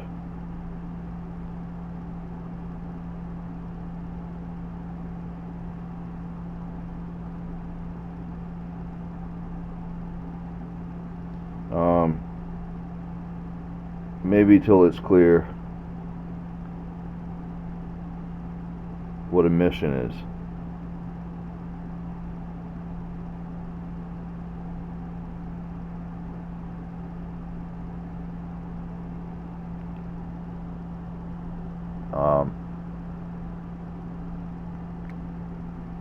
Here's where it's elevated. It's elevated maturity and mechanism.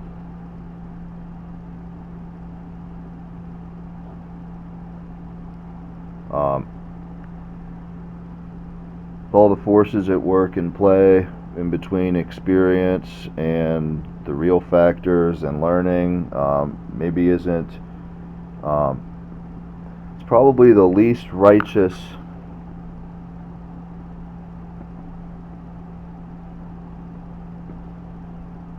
fire.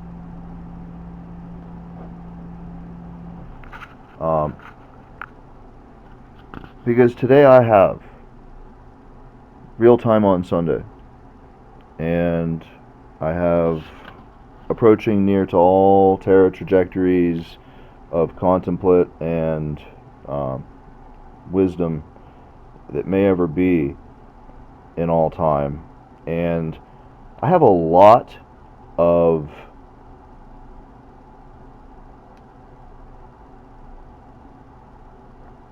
isn't going to see correctly, isn't going to live as nice or as pleasant or as whatever they could be, and I have any number of effects to attempt to survive with different materials or different phones. It doesn't change the fact of what I have and what I can see and what I have to deal with and what they have to deal with. Doesn't change the fact. Spocked anus is a bit of a foregone as well, because if there's no amount of trajectories that guarantee the faithful aren't loving death more, it's maybe a breeding ground for spontaneity or chaos.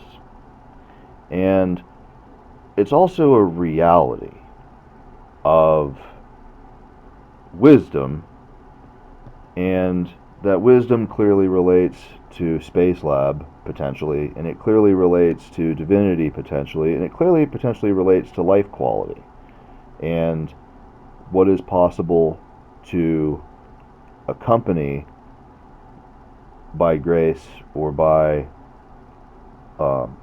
allotment or by trust or by performance or by proven acknowledgments, so on and so forth. There's an entire spectrum upon spectrum upon spectrum of tangibles that aren't connected in any number of references about these types of concerns or the reality of these concerns. And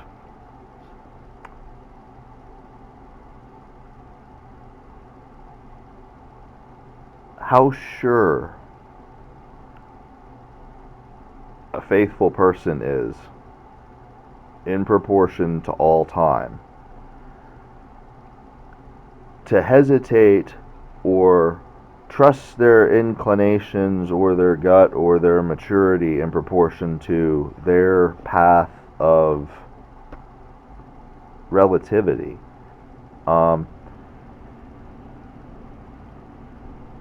At the rate they consider what is or what isn't there,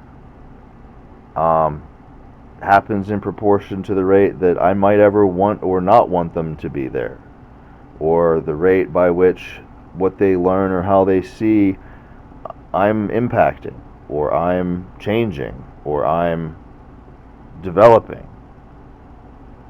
And I know I'm not the only person that's ever looked or felt or heard of a sentiment like that.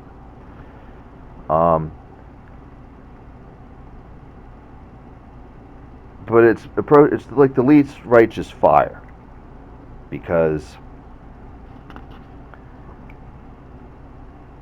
when I know a learner is living on a path any place, and they're reluctant, is what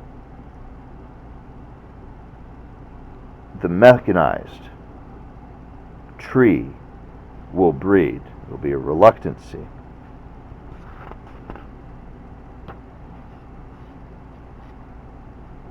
Maybe I might find they're honestly efforting to hold integrity in my eyes, or near to my likeness, or near to the values that I'm enshrining today. When I know that's possible, I know a lot of things. I know what I know. I will stop at nothing to have what I know about that. Here's where I'll put it. I will stop at nothing after I've loved them to death, to know, to have what I know. And maybe my kids are no different in the eyes of the Gov. But here's what I'm saying. When I know you could be living in time and maybe honestly working to care about yourself near to what I've enshrined here in any way, shape, or form. Whether your belief is stronger, your choices are different, or your opinions or attitudes about things are maybe more or less clear, maybe not totally wrecking of what's placarded. When I know you're maybe going to be honest and endeavoring, I might say righteously, faithfully, or with love, so on and so forth,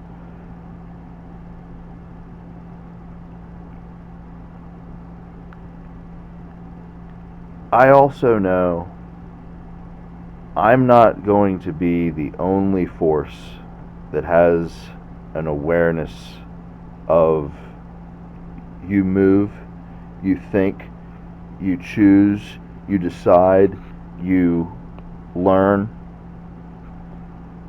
And I isn't referring to just anybody. Forces that deal with a space lab.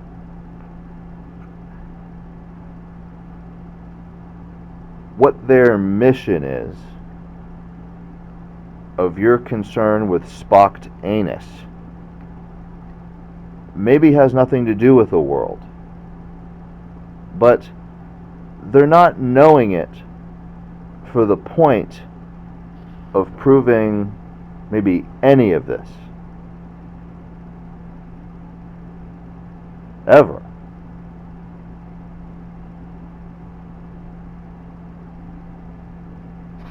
What calls us, or what's holding our title heavier than the opportunity presented to join forces? For instance, maybe I'm stuck working space math. Nobody's invited me to live with a pastor. Nobody's made it possible for steps to be taken for me to believe in God. Or maybe I do believe in God. Maybe my experiences with God are different than my own here. And maybe disconnectedly, relatively, we're on a path that I will stop at nothing to get in the middle of, to complicate our mismatched faiths, because it clearly doesn't need to be graceful when we conclude positivities about one another. Clearly, my space lab buddy and the other world on the horizon somewhere, survival status, and the presency of divinity and God of the planet and our survival status here. Clearly these intricate counterparts of forever don't need to find grace in one another when it's possible. I will stop at nothing to complicate that. And I've invested to see that more than anything. And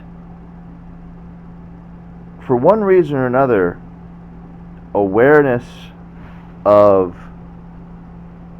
without grace as a want is going to be a part of that puzzle. Whether it's truly domaining death scenarios, or whether it's contributing to salvation against evil, that want of awareness without grace is going to be there. Because tomorrow doesn't need the foregone conclusion writing the stronger history about it.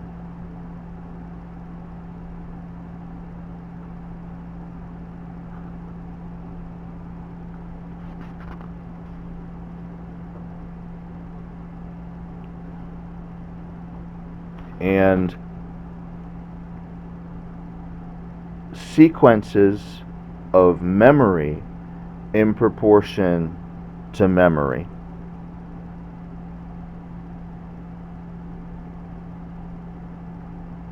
are distant posits, somewhere near to argument about you won't have it. And maybe clever ways of recycling prayer, possibly, in proportion to receptacles of time, where maybe a person begins to take on a lesser value than variable complexity at any time in a range of measure.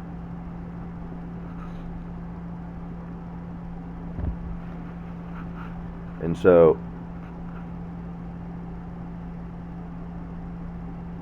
what is necessary to provide for sequitur learning achievement coexistence.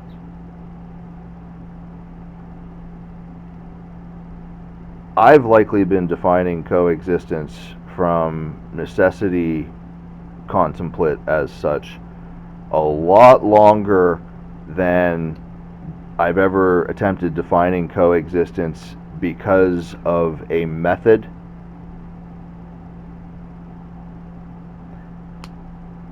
and the easiest place to attack.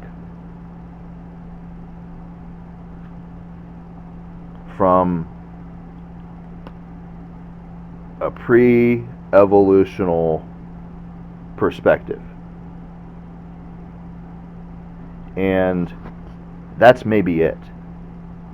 Always. That's maybe Spockdanus. Always. That's maybe it. And I'm probably insensitive.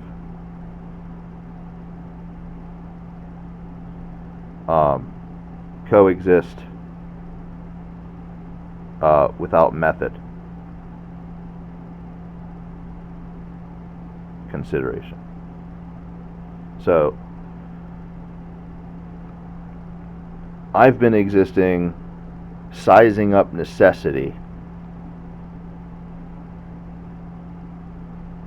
and this is a great big hot button point that sets fire to everything. When I say necessity on Sunday,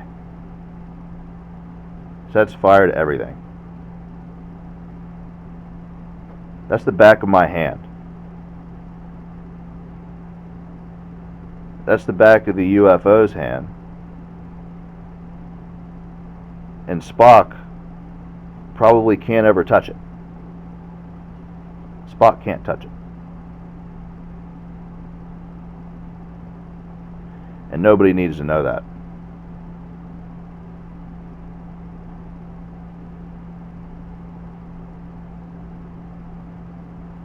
I'll read it.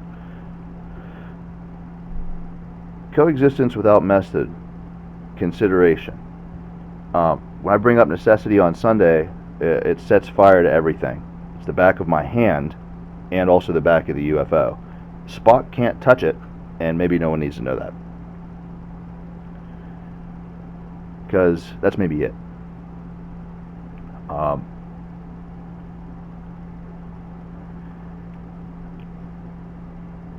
I've been existing for so long without evolving, and the way I see and condense and look at things, maybe it's not the best fit for you, maybe it's not the best fit for me, maybe it's not the best fit for anybody, but simple fact is, no matter what evolves, whatever coexistence is defined as, I'm not looking at it that way.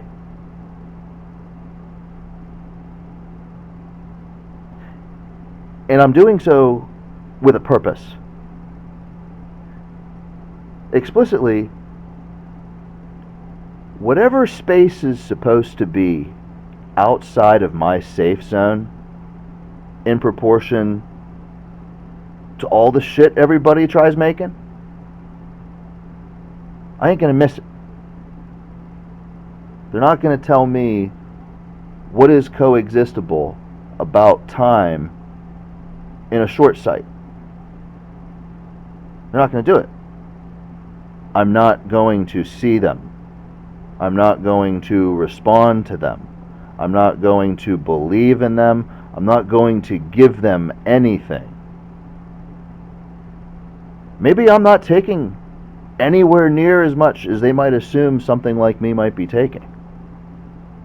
Maybe I'm seeing way more than I ever should. Whatever the case is, I'm defining coexistence without method. That's what I'm doing. I didn't say I'm doing it as God. I didn't say I'm doing it as a planet. I didn't say I'm doing it as a species or I'm doing it as a civilization. I could be doing it as a civilization. I could be doing it as a very old civilization. I could be doing it as a planet. I could be doing it as multiple planets. It's not the point. I'm doing it.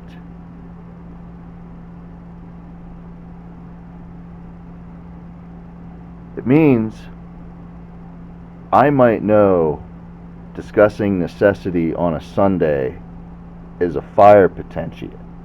I might know it in proportion to mechanism that nobody has ever seen before, that's been buried beneath their feet since day one. I might see it so much I might depend on a UFO reality to totally cut out any number of logistics in proportion to time. And the fact is, I don't know that with any more support than God has.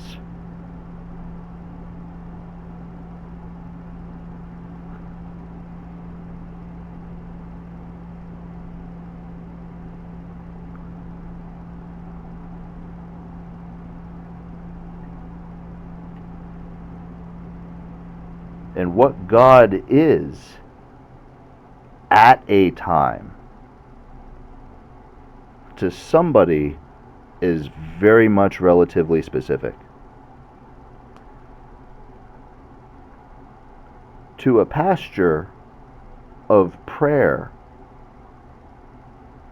may be much less serious of a consideration. And yet, when I say expectancy about a fire on Sunday, it might be a very serious consideration. How these things unfold in faith, or you won't have it, are also very specific. Because a knowing contribution about that history is ancestral. Ancestral. Ancestral. As in, the reality gets so close to significant ancestry, and the partitions or the practicers or the knowers or the learners or the survivors of the ancestral approach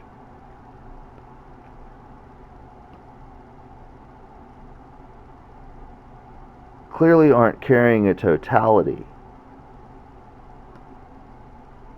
in any number of garnerable envelope forever seedings, and yet the realities are very much paramount. As in, politely teetering on empiricism concern, or graciously devouring time to bless, but it's sort of matter of fact. Ancestral.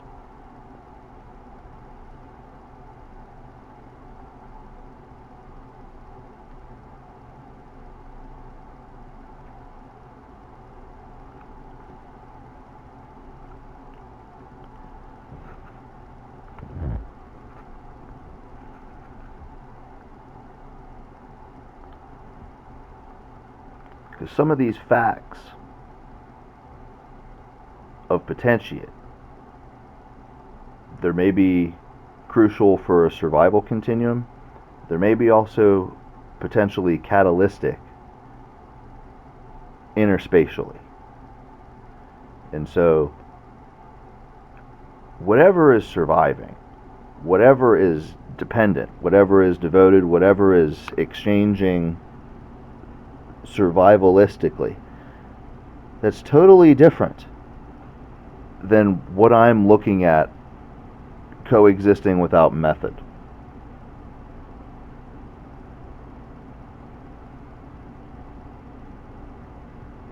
Meaning, I might contribute 0 resources, and yet what's going on over there might be a vital concern of mine. Because that's maybe it. I won't be blind. I isn't going to be totally blind, conceivably, to that type of pressure.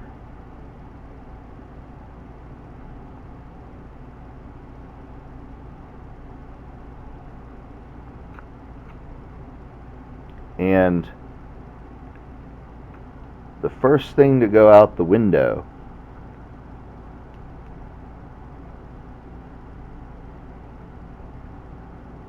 it didn't matter from whom these bells were being held.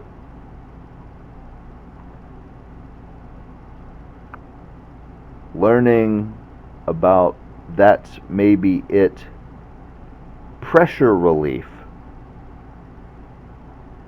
grass is greener, is a better use of my time.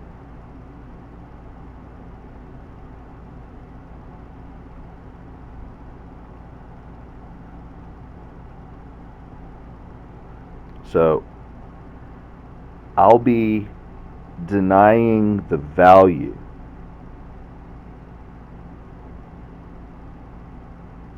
of preserving all of these values.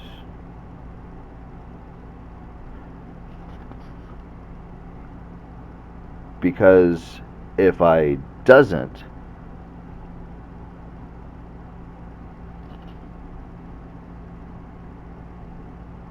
I'm going to fail to have counterparts developing with me on a different environmental survival plane.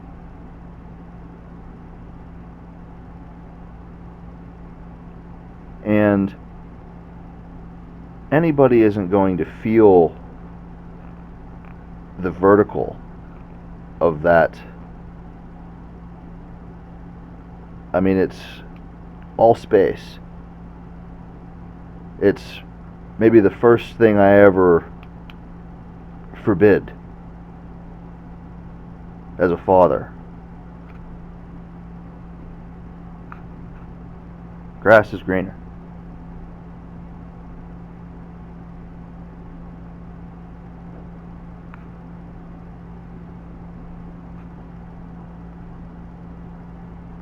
Because I'm going to have to deny.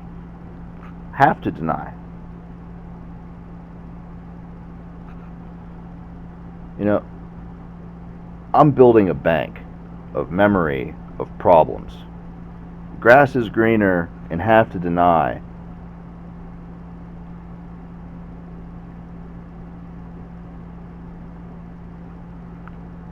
I'm investing to never lose those data sets in proportion to specificity more than anything maybe. More than anything maybe. And then 100 billion years go by, and support of a mind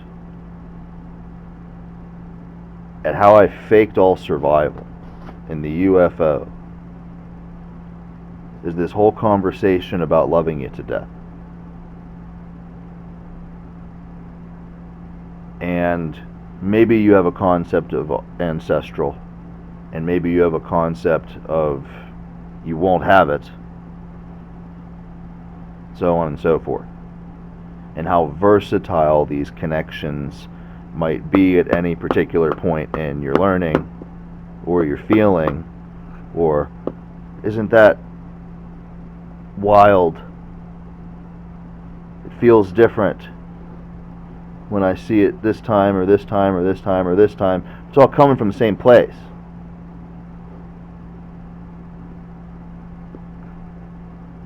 Maybe going to the same person. Well, when I doesn't value, maybe that for instance, coming from the same place, going to the same person, maybe it's because I doesn't value the preservation of learning of today. Because the grass is greener. And Spock can't touch that. And it's going to be a fire of necessity today, and maybe any world that's ever developed maybe had a clue about it. But they'd never be the first to be really on scene to say it, because they'd never be here thinking it out. because they'd never really be investing with resources to care about our grass.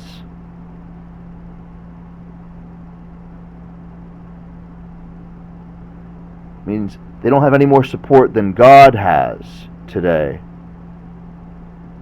to see it without method. It doesn't have it. Something about a survival plane, something about a trajectory, something about inconceivable power, something about you won't have it, something about these relationships and the grace of them. Maybe you could see it's possible problems of caring about learning might be heavily mitigated because of value of these relationships. I'm not talking about devotion. Value of relations. A relation can have a value without a person. A relation can have a value without a father. A ship can hold a value without either of these things, and the ship might know nobody is the father.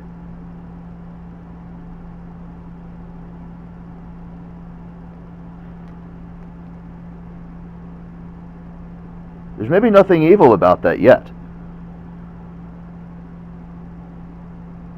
Value of relations is quite an interesting potential. And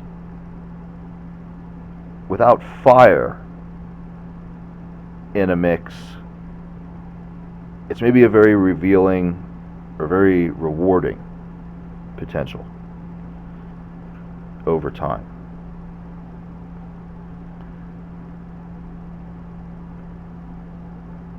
Anything could happen.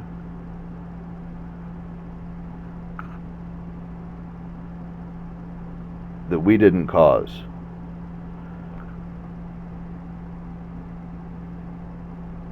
Anything we didn't cause.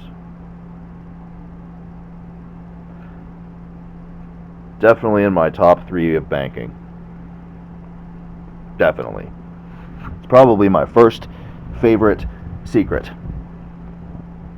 How I find out about anything we didn't cause. And dare I attribute assimilative learning probably to that. I mean, here's an example of out on a limb. Out on a limb, let's assimilation of pressed. That's all I'm going to say. Let's assimilation of pressed. It isn't impossible to infer a conceptual vantage of what I'm referring to, but I isn't explicitly elaborating. But I'll elaborate on out on a limb.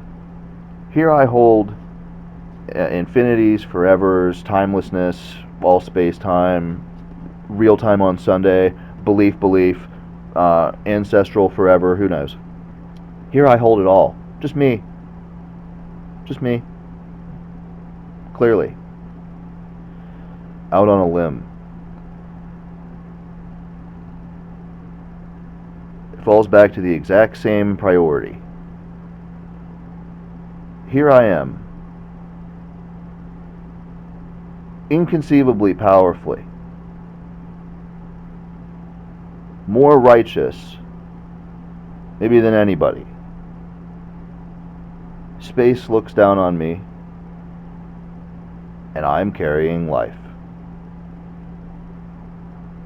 I'm out on a limb to assume I should let any assimilative learning about anything we didn't cause.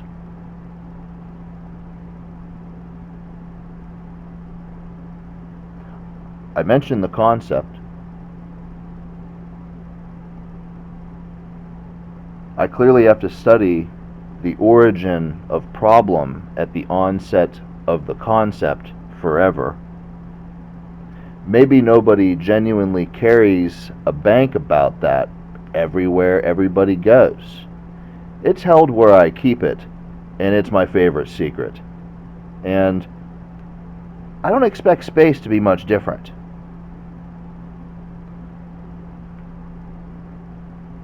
But does a life form let assimilation of learning happen at anything we doesn't cause?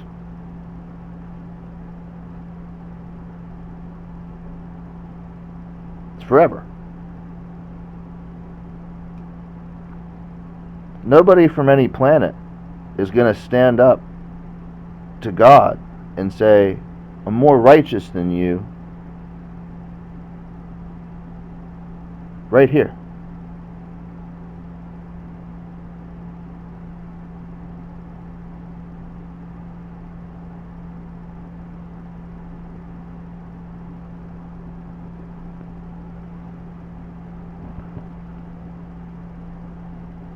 But that isn't carrying a survival plane.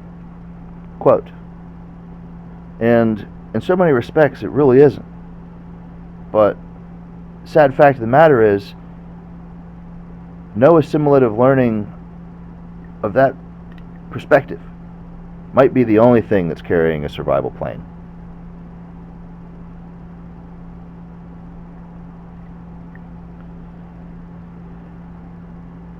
I'll even explain anything we doesn't cause. Since forever, I've been forbidding all my children to do X number of things, whatever they are.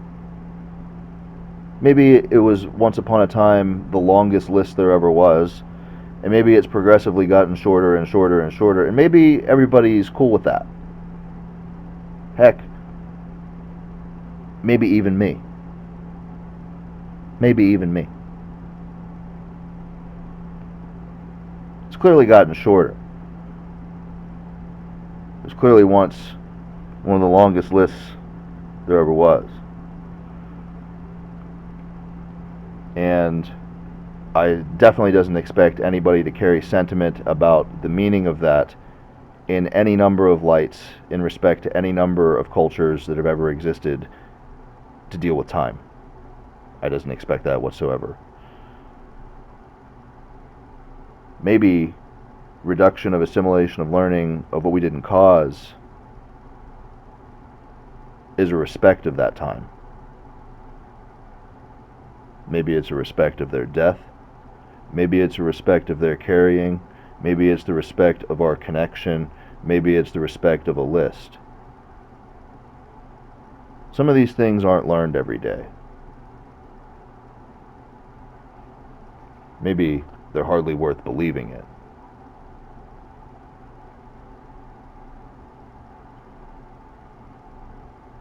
And that carries too. In fact, you might find it to be particularly interesting how they might carry today.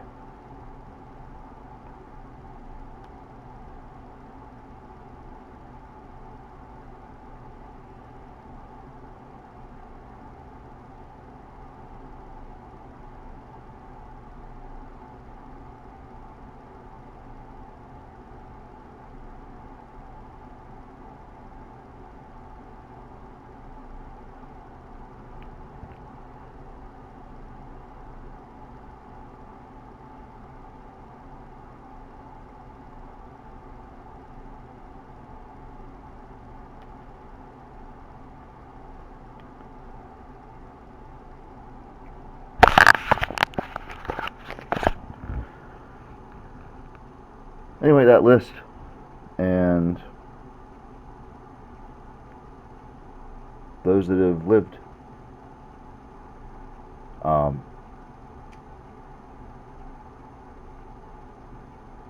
So there I was, and clearly I wanted this, I wanted that. I agree with people about this, I agree with people about that. And we weren't going everywhere all at once. And maybe this is true today.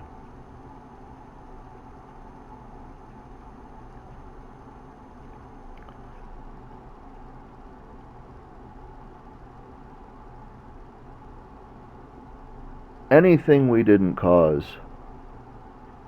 I would come to know to be the hardest thing to trust,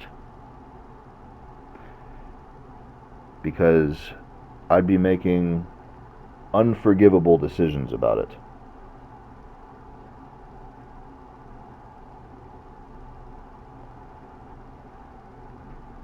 Everything happy and peaceful until one day, and by the time I find out about it, I was so sure it couldn't have come from our family, not in our kingdom. The heavens could never fail our ways. There's a lot riding on anything we doesn't cause.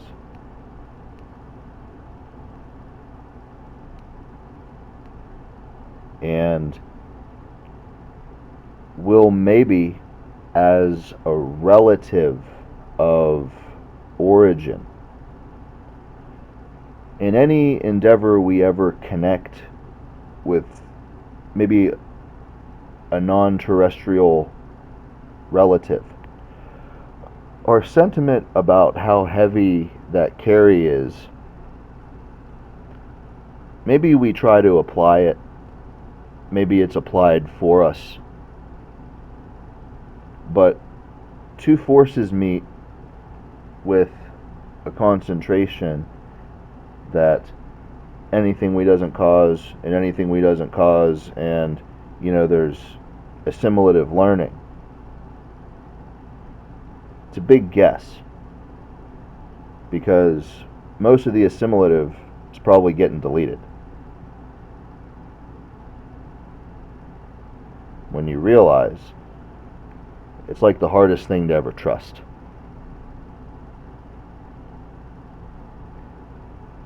And yet, in a survival envelope, in a discussion about learning, facing forces you can't topple, you can't touch, you maybe can't argue with, and maybe aren't out to harm you. It's a different picture. It's a different memory. It's a different heart. But these points doesn't change the fact. Anything we doesn't cause,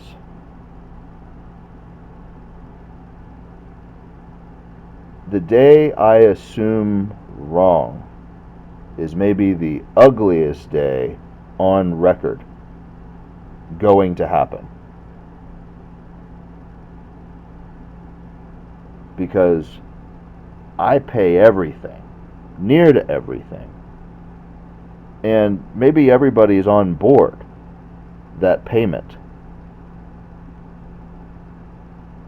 But maybe it isn't fair to say it's everybody's payment, because maybe they'd rather have the king keel over than the masses keel over. But if the king's the only one that's going to be looking at things we doesn't cause, well then, anyway, anything we doesn't cause is maybe a logistical nightmare, because clearly something is going to be caused from within.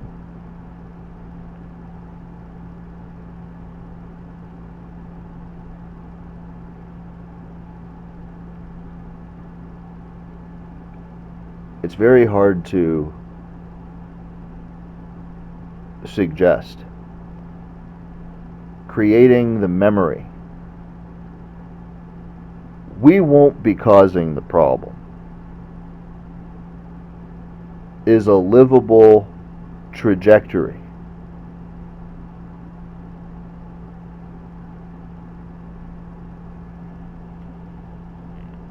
What does that mean? Who's paying for the trajectory to be lived? Who's ensuring it? Who's protecting it? Well, the fate of religion of forever, survival forever, respect forever, and awareness or apathy forever, mindful relationships forever, they're all at stake throughout this entire discussion. But let me just raise the stakes here a little bit. When you realize anything we doesn't cause is one of the most valuable data retrieval logistics, and it's true for anybody that's ever valued it, and it sits in some relationship to the most sinister concoctions of physics that'll ever exist.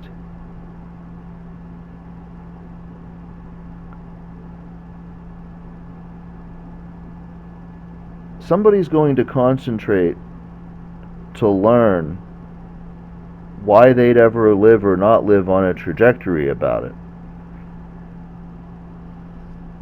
And I'm going to have to record the success rate in proportion to the success or failure of religion forever. Isn't that interesting?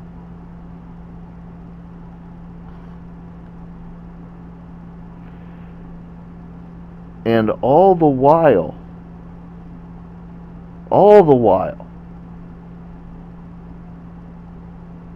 anything we doesn't cause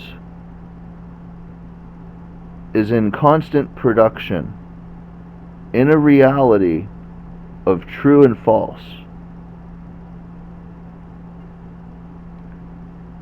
The idea is this: I can make a decision on the behalf of survival.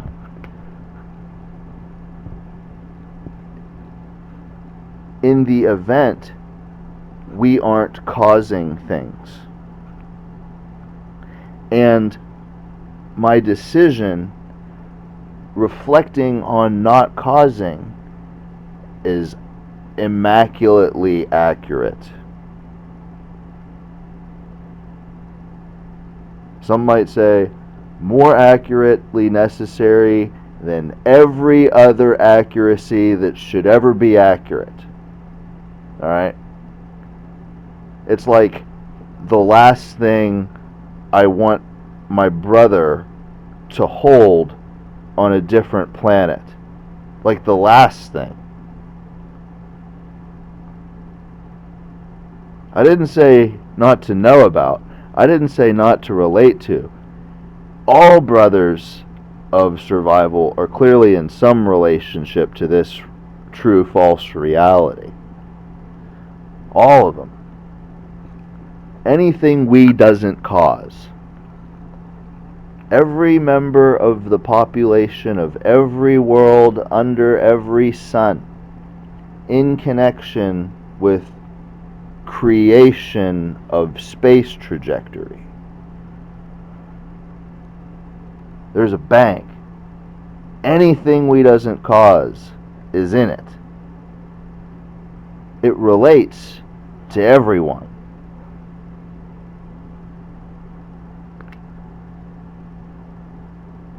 And there's a zillion questions about why somebody should or shouldn't let any number of things about it in forever.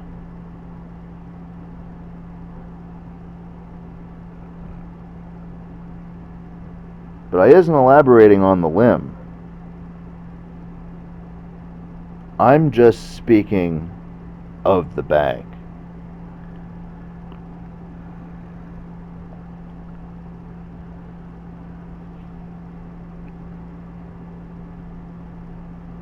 If I know we doesn't cause something, maybe I've effectually determined something different than everything we've created has done something.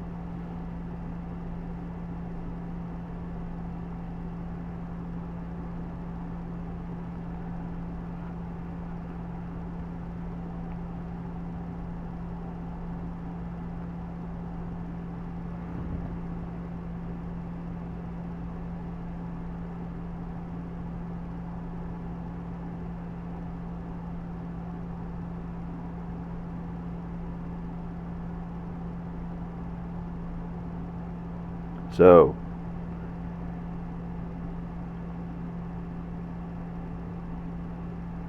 why any I should care about that position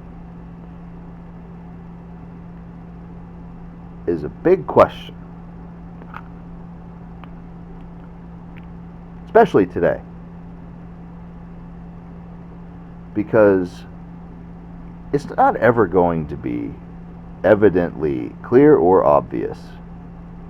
Those that care about that logistic are investing for anybody's sake.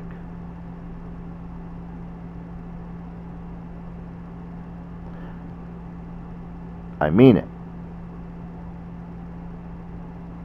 is the point. You won't have it. I mean it. Where they look at that logistic, they won't have I mean it.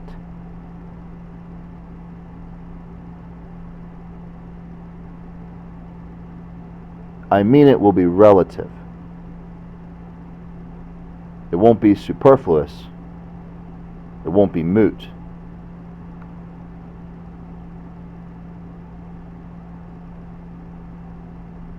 Any I has a relationship to why you aren't a space creator.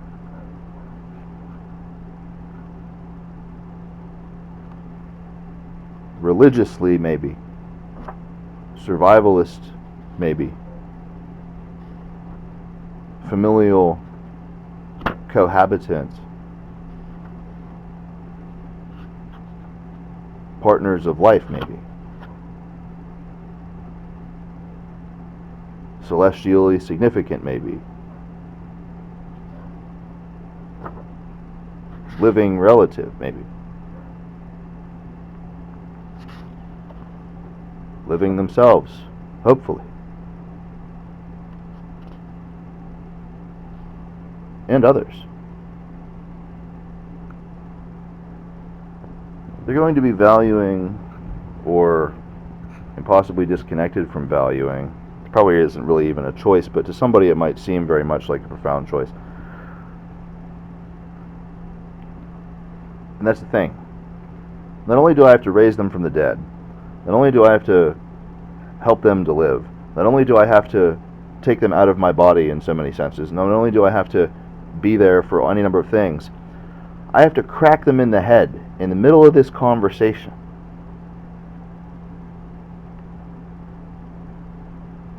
Because they weren't going to stand up for my sake. In any equative reality to a space creator today,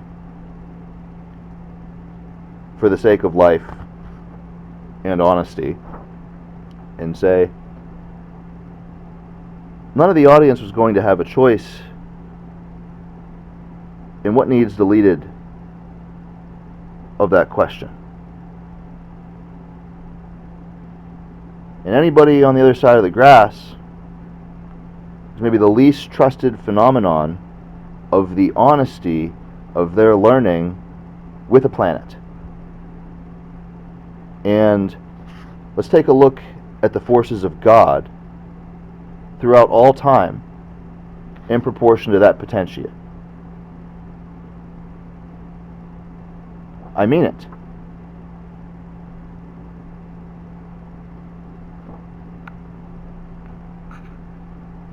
You won't have it isn't self-generated. And maybe these things don't ever need to be spoken. One of the first reasons why are these questions, here and now. Because there isn't an honest relationship with time or your learning without the protection of the obviousnesses of those questions being bigger than God at any point in time, being bigger than the banks of what we didn't cause at any point in time. Information flow bigger than development necessarily. Big, big, big reality of all time, right here and now. We're going to develop a planet tomorrow. That's wonderful. Their entirety of development, they're going to be powerless to force information flow about these concerns in any number of bignesses or highnesses for registers that materialize differences in proportion to survival anchors or any other number of tolerances of time. It's going to be a major luxury for the rest of space as it happens, because not only are they not going to be thinking about it, not going to be working on it, not going to be ruining it with their exposure, but whenever they go to look at anything they didn't cause, it's going to be so much cleaner, because half of the problems that might occur because of these statements, they won't be inheriting. Meaning, a lot of their coexistent method sciences won't be necessary approaches in telemetry to screen problems back and forth because of impossible flow logistics near to such potentiate considerations. Meaning, there'll be a lot of glory about a lot of things maybe really isn't threatening what nobody could do anything about.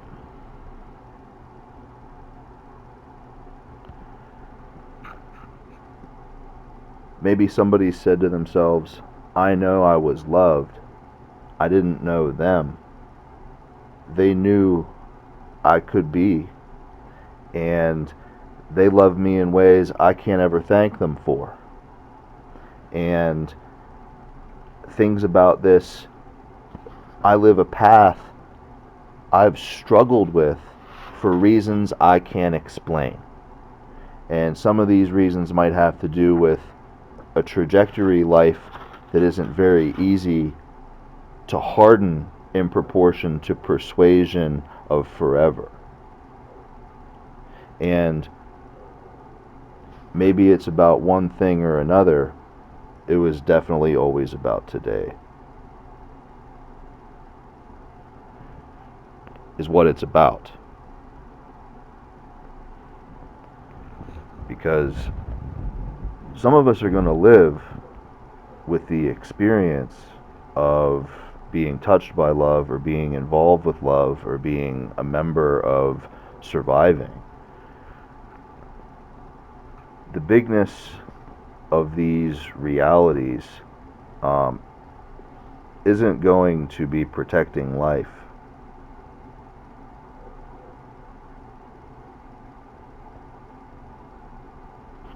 At a rate. And I mean it.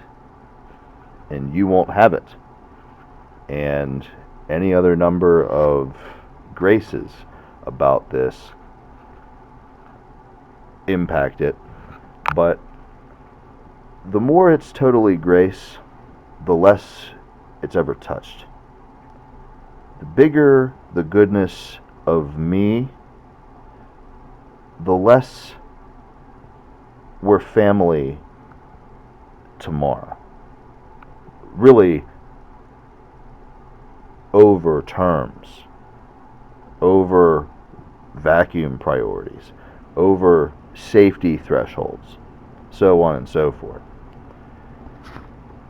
Without this conversation, these types of realities amount to a lot of lies. They amount to a lot of inconsistencies, a lot of discongruities, and a lot of problems of assimilative restraint.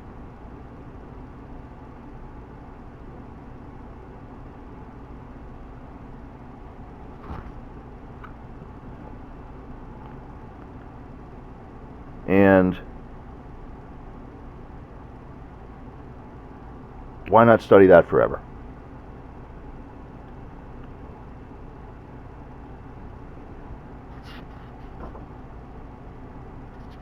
You got the list, you got the love, you got the lies of assimilative restraint. Pile them up next to one another and see who's got a problem with compassion. See who's got a problem with righteous. See who's got a problem with patience. See who's got a problem with space creator limits. Up and down the register of every conceivable potential. Half of these findings maybe never hit a hand, maybe never hit an office, maybe never hit, I mean it. Who knows how they go?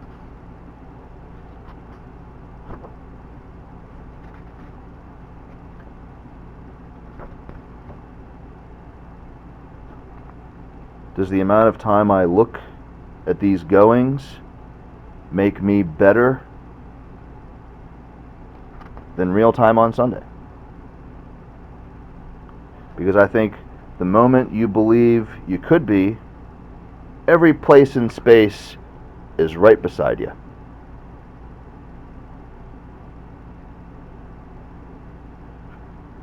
And what a place to be for a liar about we didn't cause it. What a place to study the train wreck of assimilative learning. What a place to imprison computing forever. What a clever device connected planets might be when they're stupid. What a nice thing God clearly isn't. What a nice face I protect. What an oxymoron I delete every day. And God's no different.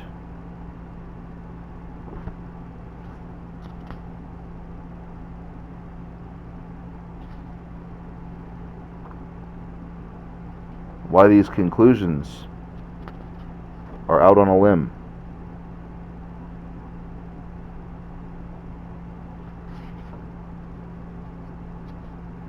Value of relations. It's a difficult instinct, if it could ever be one. It's a difficult concern. It's a difficult knowing.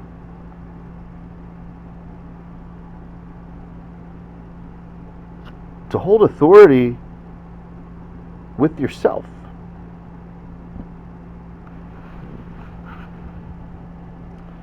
Isn't going to line up with any number of cosms out on a limb. Isn't going to line up with any number of solutions. Values added. Values added. We isn't quite God. We isn't quite empty. We isn't quite perfect. Maybe we're getting closer every day. We're killing this conversation, whether we intend to or not. And when it happens, it wasn't our fault.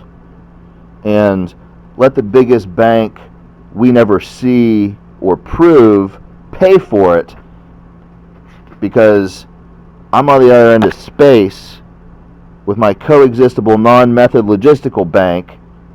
I ain't your father. I ain't your God. I'm as powerful as anybody, And when it comes to the point where I might be proven to not be invested in the world,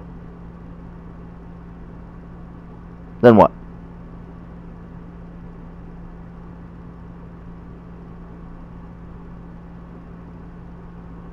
See, whatever it is,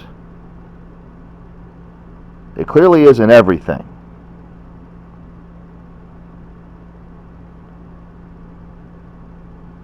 Because it's out on a limb.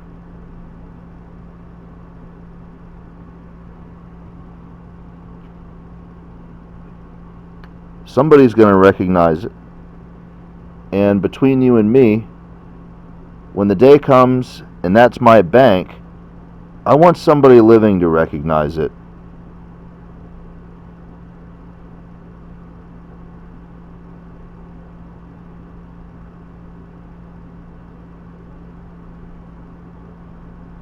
And I doubt you hear me.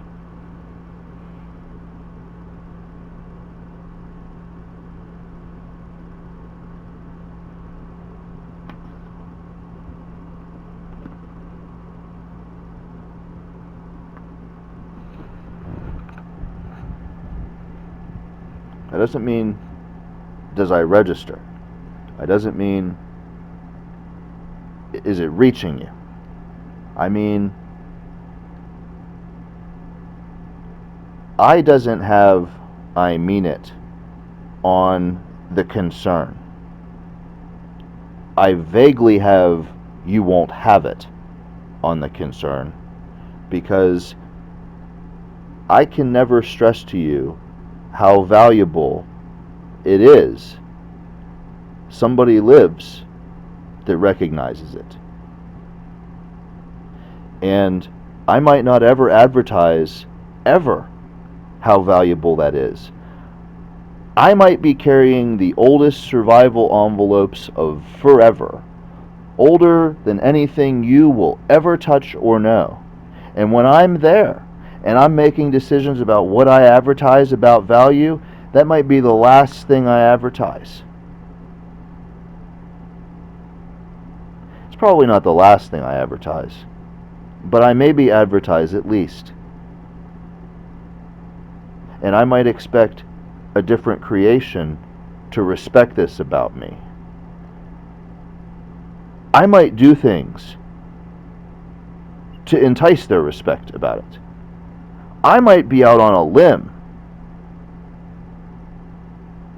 and I might be out there very powerfully.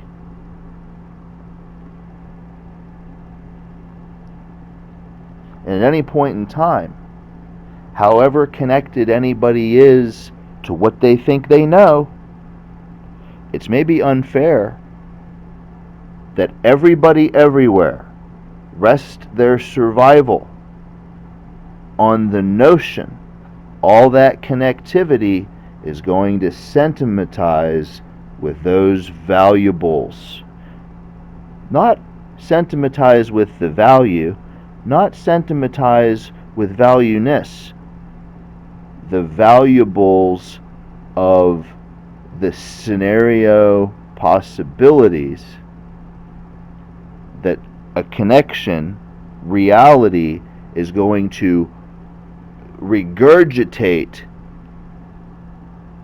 sentiment that every survivor is depending on. See, I'm holding the bank. I'm making a decision. Every survivor everywhere isn't listening to my voice, dealing with the ramifications of the exposure everywhere, and that's a historical every time it happens. Every time it happens, we're defining how we're depending on survival. That's not the way it's working. That's my favorite secret.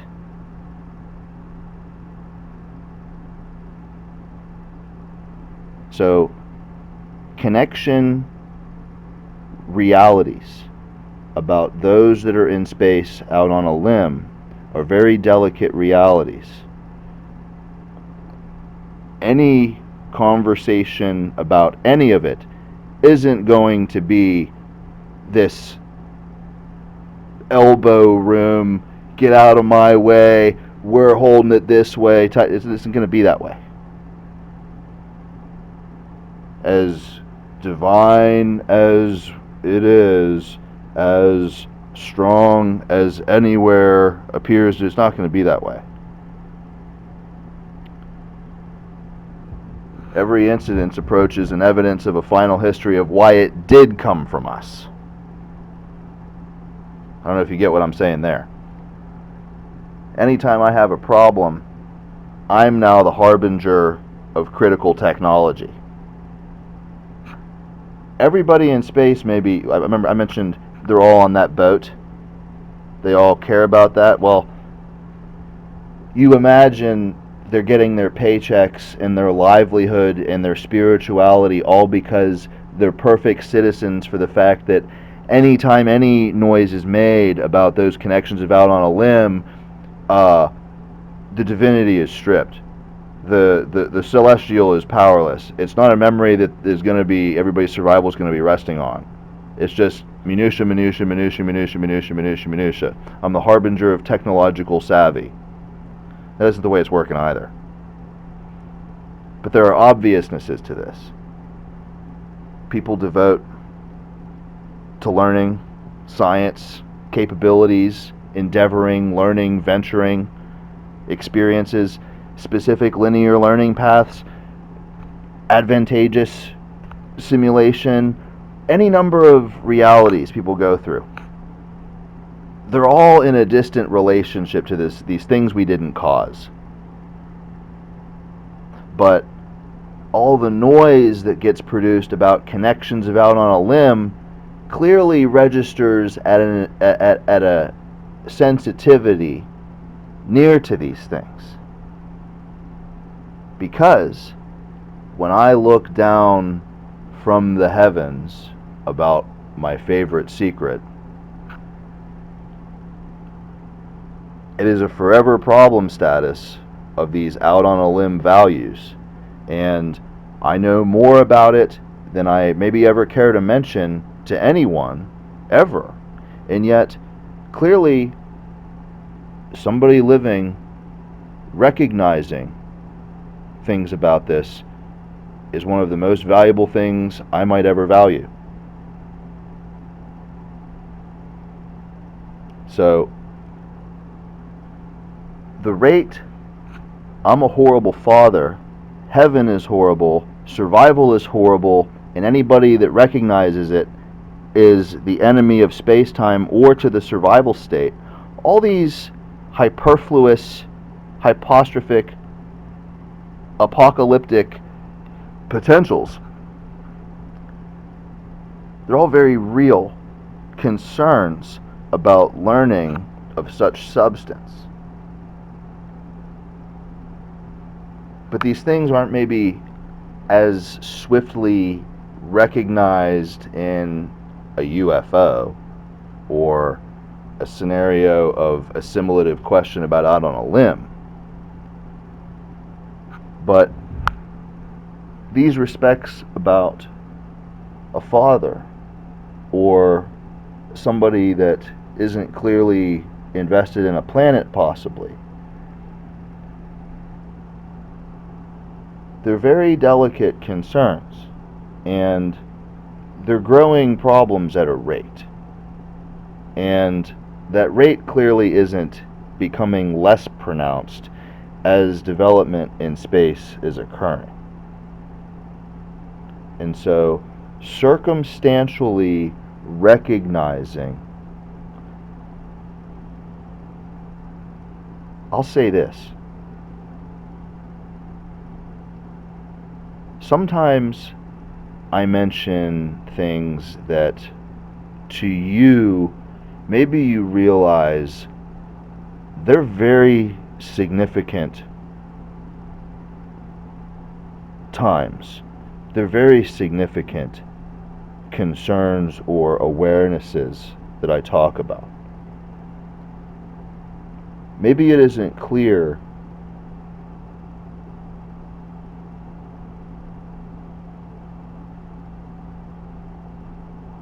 I presume you're feeling about the things that I say isn't an immediate awareness at all times.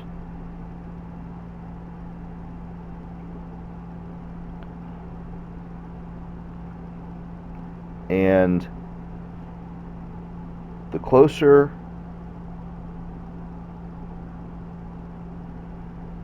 we learn to value real, the closer we push near to realities of futility. And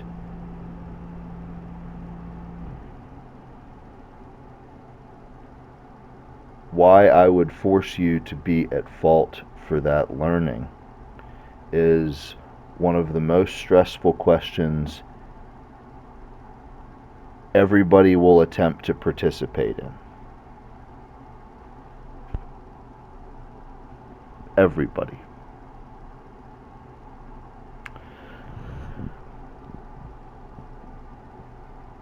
The closer we learn with the real,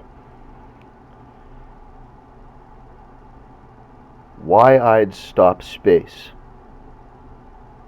because they're too fast, too disrespectful, or far too annoying in any scenario, has everything to do with how I care for you to respect your patience with the things I value so very highly. And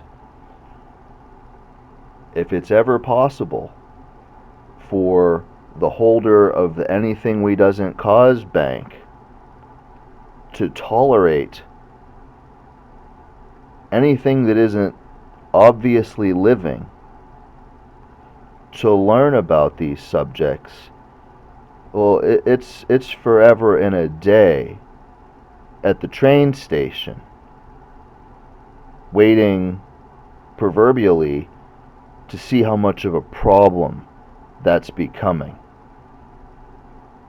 And fact of the matter is, any number of creators, designers, and mathematicians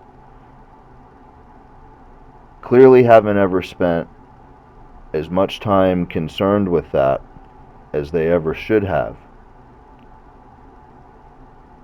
Because in those realities is truly where a lot of the fate of destiny of war is coming crashing into forever.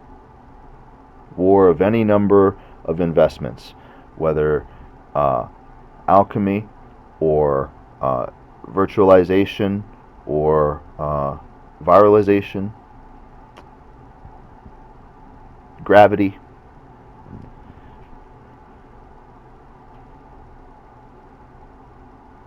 Responsibilities, any number of wars. So,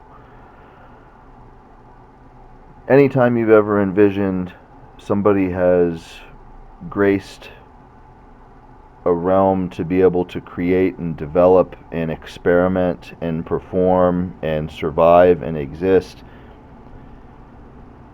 you maybe never sat back with me and this conversation with the world and the bank holder of everything we doesn't cause and looked at it and said, well, none of that's really protecting us today. So where the war's going to happen, maybe it's unfair to say.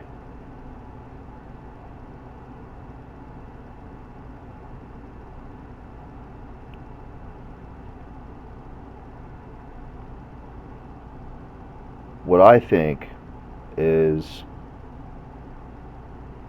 dangerous for anybody, as in somebody relates to these points and they want to say out loud what I think is, that's a danger to themselves. I'm saying the closer we learn to the value of the real,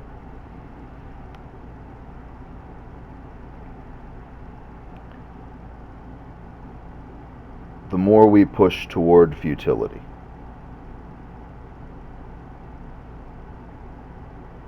And maybe everyone in space isn't going to agree with me that it requires a conversation like this at a pressure, at a realness in forever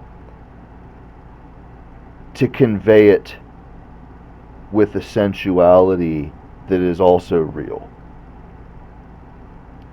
And I'm certain that complicated forces of gods and you won't have it people and levels of space creatorship have all had various levels of relative concern over phenomenon like that. But I'm going to say, in the history of all of them, none of them trump the sheer fact that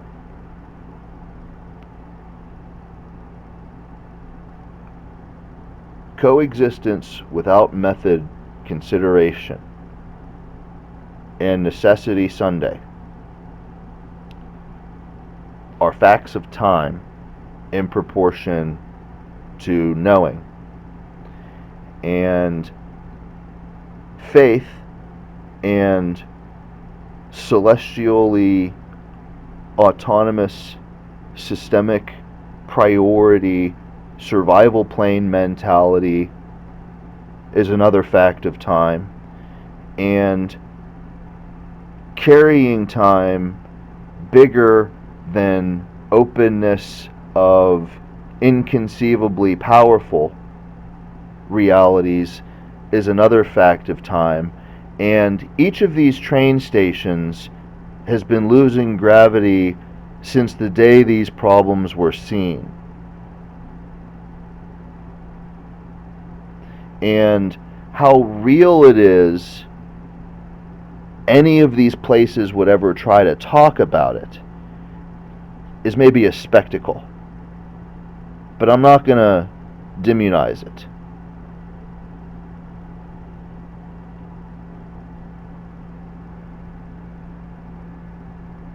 Simply, sophisticated persons might have more respect of the truth of what I've just said, more so even than maybe some of the most antiquated relatives of space survival might. But I don't think we're drifting impossibly different in the respect of the criticality of life. Whether you like the truth because it's complexly sophisticated or you like it because it's true and always will be true. And it's unclear how much divide should be between these opinions. What's evil about respect? Maybe always has yet to be seen. And why things are truly good to encounter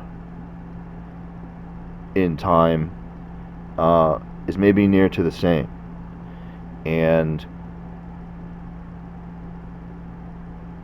when it comes time to discuss or embrace together, or discuss or embrace respects of divides together, or it becomes time to disassemble problems about these concerns from great distances or near ones. Whenever these times come, I think is a different time. I think should be a later time, and I might expect that to be centimated. And here's another thing about potentiate.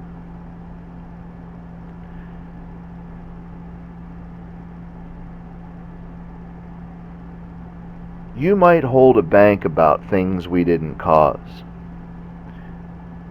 You might have no ability to prove the last time anybody ever touched that problem state from heaven. Because just as much as I know,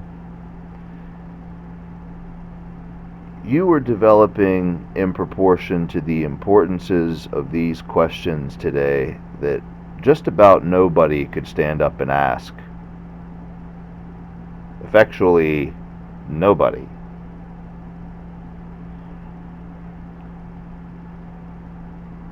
And realistically do it as a timely parent of a planet.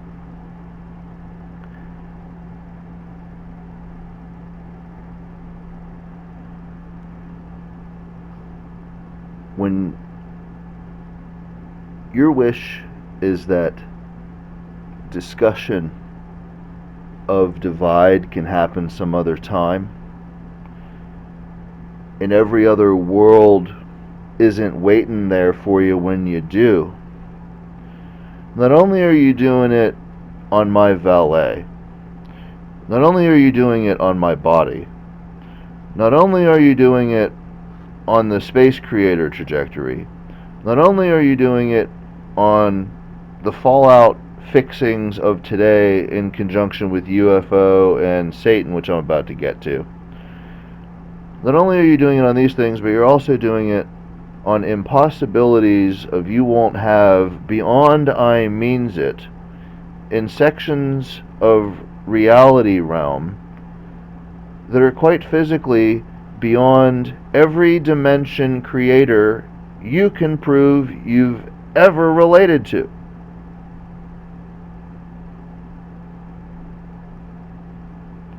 For there to be no other world waiting for you to get there, you're effectively doing so on the Father of all time's forever reputation.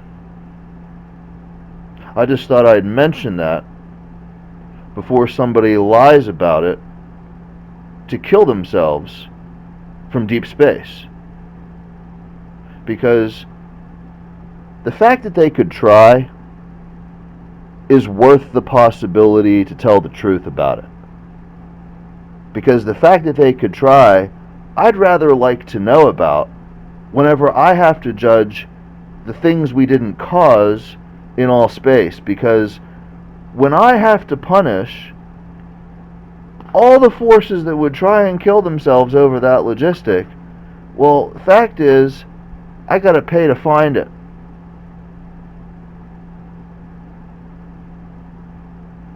So maybe we have a little bit of confusion happening about what's paying to save the planet, or what's paying to save the bank that records all the things we doesn't cause, or what's paying for all the dimensions of atrophy to exist, or what's paying for all the learning catastrophes.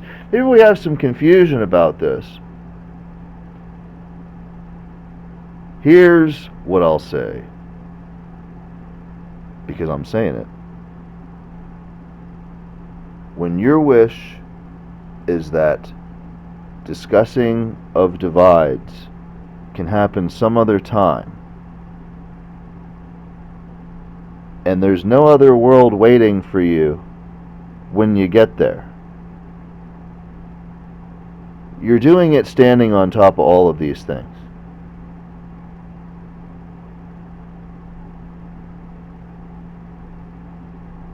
And maybe a better question is, how stupid should the existence status be when it's obvious we haven't lost track of that.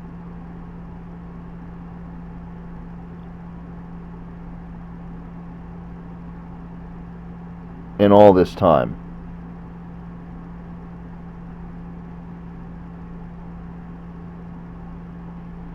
Because I know a lot of people that try to live, that tell themselves what they are, or what they're made of, or what they're going to do, or what they're promoting, or how important, how special, how critical, how necessary they are. But as far as I'm concerned,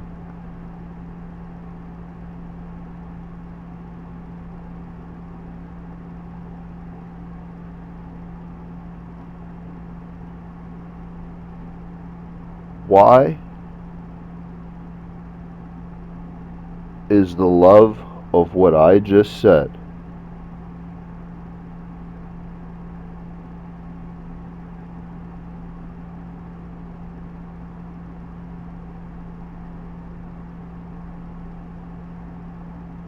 more important than every bank account there is?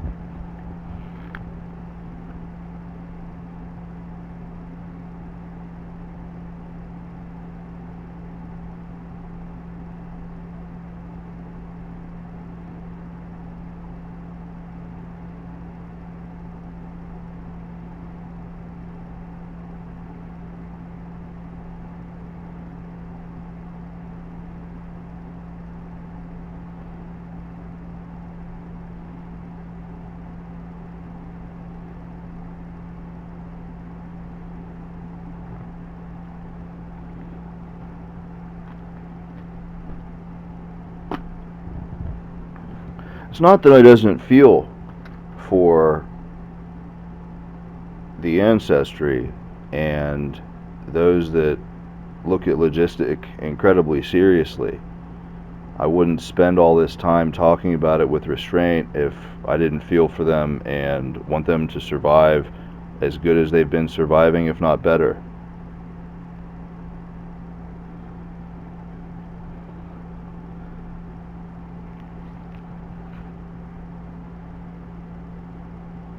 But when it comes to the things that are faithed in, that are unlikely to be solving problems, that are unlikely to be concerns, that are unlikely to be recognized, in all time, I doesn't have a lot of patience for. I doesn't have a lot of patience in the failure potentials. I doesn't have a lot of patience in the misery that might result near the ideas or the connections. I doesn't have a lot of patience for it. I doesn't want to have a lot of patience for it. I doesn't want my world to defend a lot of patience for it, probably. But I certainly doesn't want my world to be paying for more patience than the world needs about it. And here's the thing. Before I told you, there was innocence to this. Innocence in a realm maybe next to nobody could ever really discuss with any type of merit and any type of anthology of the survival plane. There was a little bit of innocence to this.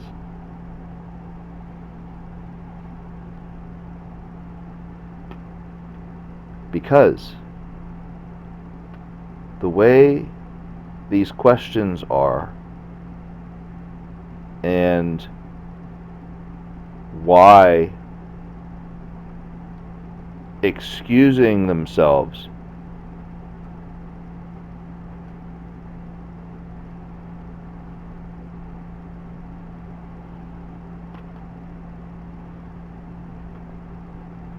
it's a rather interesting picture in the things we didn't cause.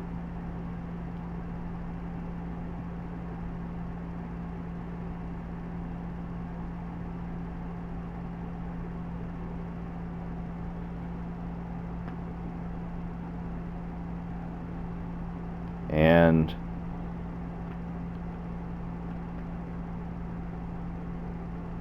when it's time to frame dislocative membrane for a survival population that's someplace other than where we are, and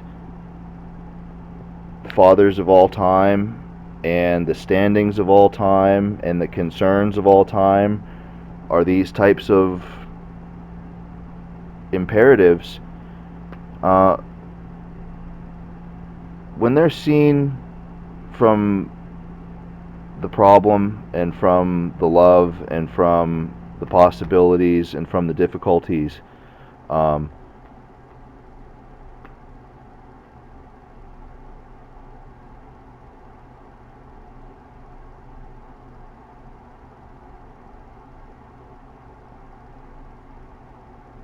why you learn to care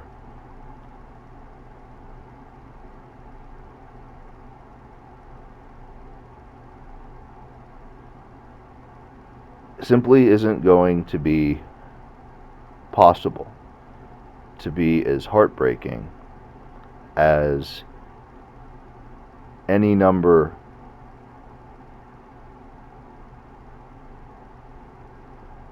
convince themselves it's going to be.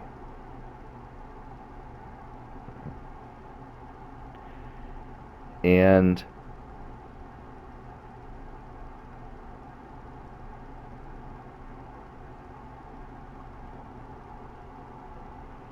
there's a death report.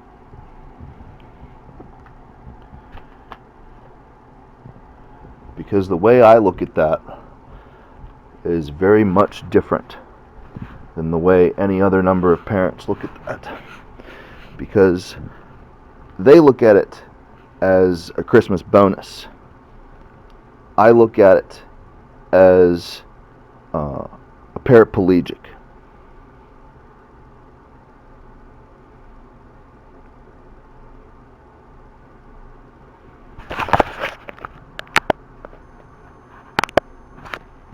And the death report has everything to do with attempts to make it impossible for me to look at it. It's not every day you can say your contact lenses are more important than every zippity-doo-dah skateboarder and Polly Pocket. You gotta be real careful with the word if.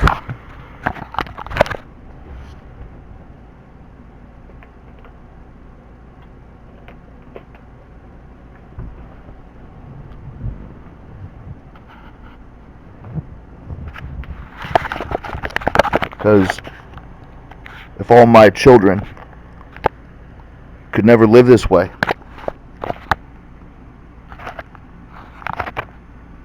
if's in their blood.